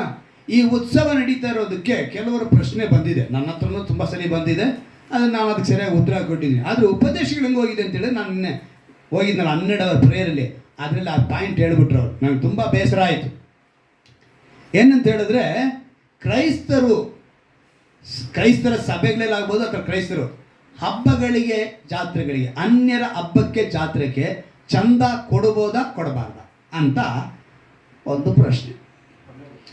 ಈಗ ನಿನ್ನೆ ಅವ್ರು ವಿಜ್ಞಾಪನೆ ಮಾಡ್ತಿದ್ದಾರೆ, ನಾವು ಅದನ್ನು ಮುಟ್ಲೂಬಾರ್ದು, ಹತ್ರನೂ ಹೋಗಬಾರ್ದು ಅಂತ ಹೇಳಿ ಅದಕ್ಕೆ ವಿಜ್ಞಾಪನೆ ಮಾಡೋದು ನನಗೆ ತುಂಬ ಒಂಥರ ಏನೆಯ. ಇನ್ನು ಯಾವ ಕಾಲದಲ್ಲಿ ಇವರೆಲ್ಲ ಬದುಕ್ತಿದ್ದಾರೆ, ಹೇಗೆ ದೇವರ ರಾಜ್ಯವು ಕಟ್ಟಲ್ಪಡುತ್ತೆ, ಕತ್ತಲೆಗೆ ಆವರಿಸಿಕೊಂಡವರಾಗಿದ್ದಾರೆ ಅಂತೇಳಿ ಯೋಚನೆ ಮಾಡಿದೆ. ಯಾಕಂತ ಹೇಳಿದ್ರೆ ಕ್ರೈಸ್ತರಂತ ನಾವು ಮಾತ್ರ ಚರ್ಚ್ ಕಟ್ಟೋದಕ್ಕೆ ಬುಕ್ ಮಾಡ್ಕೊಂಡೇ ಕೊಟ್ಟಿದ್ದೀವಿ ಎಷ್ಟೋ ಜನಕ್ಕೆ. ನಾನು ಸುಮಾರು ಕಡೆ ಸಭೆಯಲ್ಲಿ CSA ಸಭೆ ಆಗ್ಬೋದು, RC ಸಭೆ ಆಗ್ಬೋದು, ಪೆಂಟಿಕಾಸ್ಟ್ ಸಭೆ ಆಗ್ಬೋದು. ಈಗ ಮೊನ್ನೆ ಕೂಡ ಒಂದು ಗಂಡ ಹೆಂಡತಿಗೆ ಜಗಳ ಬಂದಿದೆ ಅಂತೆ. ಅವ್ರ ತಾಯಿ ಒಂದು ಬುಕ್ ಮಾಡಿ ಕೊಟ್ಟರೆ ಗಂಡ ಆದವರು ತೊಗೊಂಡೋಗಿ ಹೆಂಡತಿ ಕೊಡ್ತಾನೆ. ಹೆಂಡತಿ ಆ ಬುಕ್ಕನ್ನ ಏನೋ ಎಲ್ಲರ ಕಲೆಕ್ಷನ್ ಮಾಡ್ಕೊಂಬಂದ ಗಂಡ ಹೆಂಡತಿಗೆ ಜಗಳ ಅಂತ. ಚರ್ಚ್ ಕಟ್ಟೋದಕ್ಕೆ, ಚರ್ಚ್ ಕಾರ್ಯಗಳಿಗೆ ಬುಕ್ ಪ್ರಿಂಟ್ ಮಾಡಿ ಕೊಡೋರಿದ್ದಾರೆ ತುಂಬ ಜನ. ಆದರೆ ನೋಡಿ, ನಾವು ಮಾತ್ರ ಬುಕ್ ಮಾಡಿ ಕೊಡ್ಬೋದು, ಡೊನೇಷನ್ ಕೇಳ್ಬೋದು. ಆದರೆ ಅವ್ರೇನಾದ್ರು ನಮ್ಮನ್ನು ಕೇಳಿದ್ರೆ ನಾವು ಕೊಡೋ ಹಾಗಿಲ್ಲ. ಅವ್ರೇನಾದ್ರು ಬುಕ್ ತಂದರೆ ನಾವೇನು ಮಾಡಲ್ಲ, ಕೊಡೋ ಹಾಗಿಲ್ಲ. ಇವತ್ತು ಒಂದು ಜಾತ್ರೆ ನಡೆಯುತ್ತೆ, ಒಂದು ಹಬ್ಬ ನಡೀತೆ ನಮ್ಮ ಸುತ್ತಮುತ್ತ. ಅವ್ರು ಬಂದು ನಾವು ಕೇಳಿದಾಗ ಇವತ್ತು ಅನೇಕರು ಏನು ಮಾಡಲ್ಲ, ಕೊಡಲ್ಲ. ಅಂದರೆ ಅನ್ಯರು ಅನೇಕರು ನೀವೇನು ಕೇಳಿದ್ರು ಕೂಡ ಪ್ರಶ್ನಿಸದೆ ಧಾರಾಳ ಕೊಡ್ತಾರೆ. ನೀನು ಚರ್ಚ್ ಕಟ್ಟೋದು ಕೊಡು, ಅಯ್ಯೋ ದೇವ್ರ ಕೆಲಸಕ್ಕೆ ತಗೊಳ್ರಿ ಅಂತಾನೆ. ಆದರೆ ನೀನು ರೀ ನಮ್ಮದು ಲಕ್ಷ್ಮೀ ದೇವಸ್ಥಾನ ಕಟ್ತಾ ಇದ್ವಿ, ಕಾಸು ಕೊಡಿ ಅಂತ ಹೇಳಿದ್ರು ಕೊಡ್ತೀಯಾ? ಹಾಂ, ನಾವು ಕೊಡ್ತಾ ಇದ್ದೀವಿ. ನಮ್ಮ ಸಭೆಯಲ್ಲಿ ಸತ್ಯನ ಕೇಳ್ತಿದ್ರೆ ನೀವು ಕೊಡ್ತೀರಾ. ಆದರೆ ಇವತ್ತು ಕೆಲವು ಕಡೆ ಉಪದೇಶಗಳಂಗೆ ಬಂದಿದೆ ಅಂತ ಹೇಳಿದ್ರೆ ಹೀಗೆ ಬರ್ತಾ ಇದೆ. ಆದರೆ ಲಕ್ಷ್ಮೀ ದೇವಸ್ಥಾನ ಕಟ್ತೀನಿ ಕೊಡು ಅಂತ ಹೇಳಿದ್ರೆ ಇವ್ರು ಕೊಡಲ್ವಂತೆ. ಆದರೆ ಲಕ್ಷ್ಮಿ ಬಂದ್ಬಿಟ್ಟು ಒಂದು 5,000 ಕೊಡ್ತೀನಿ, ಯಾರೋ ಲಕ್ಷ್ಮಿ ಅನ್ನೋ ಒಂದು ಹೆಂಗಸು ಬಂದ್ಬಿಟ್ಟು 5,000 ಕೊಡ್ತೀನಿ ಅಂತ ಹೇಳಿದ್ರೆ ಇವ್ರು ಲಬಕ್ಕಂತ ಇಸ್ಕೊತಾರಂತೆ. ಹೆಂಗಿಸ್ಕೊತಾರೆ?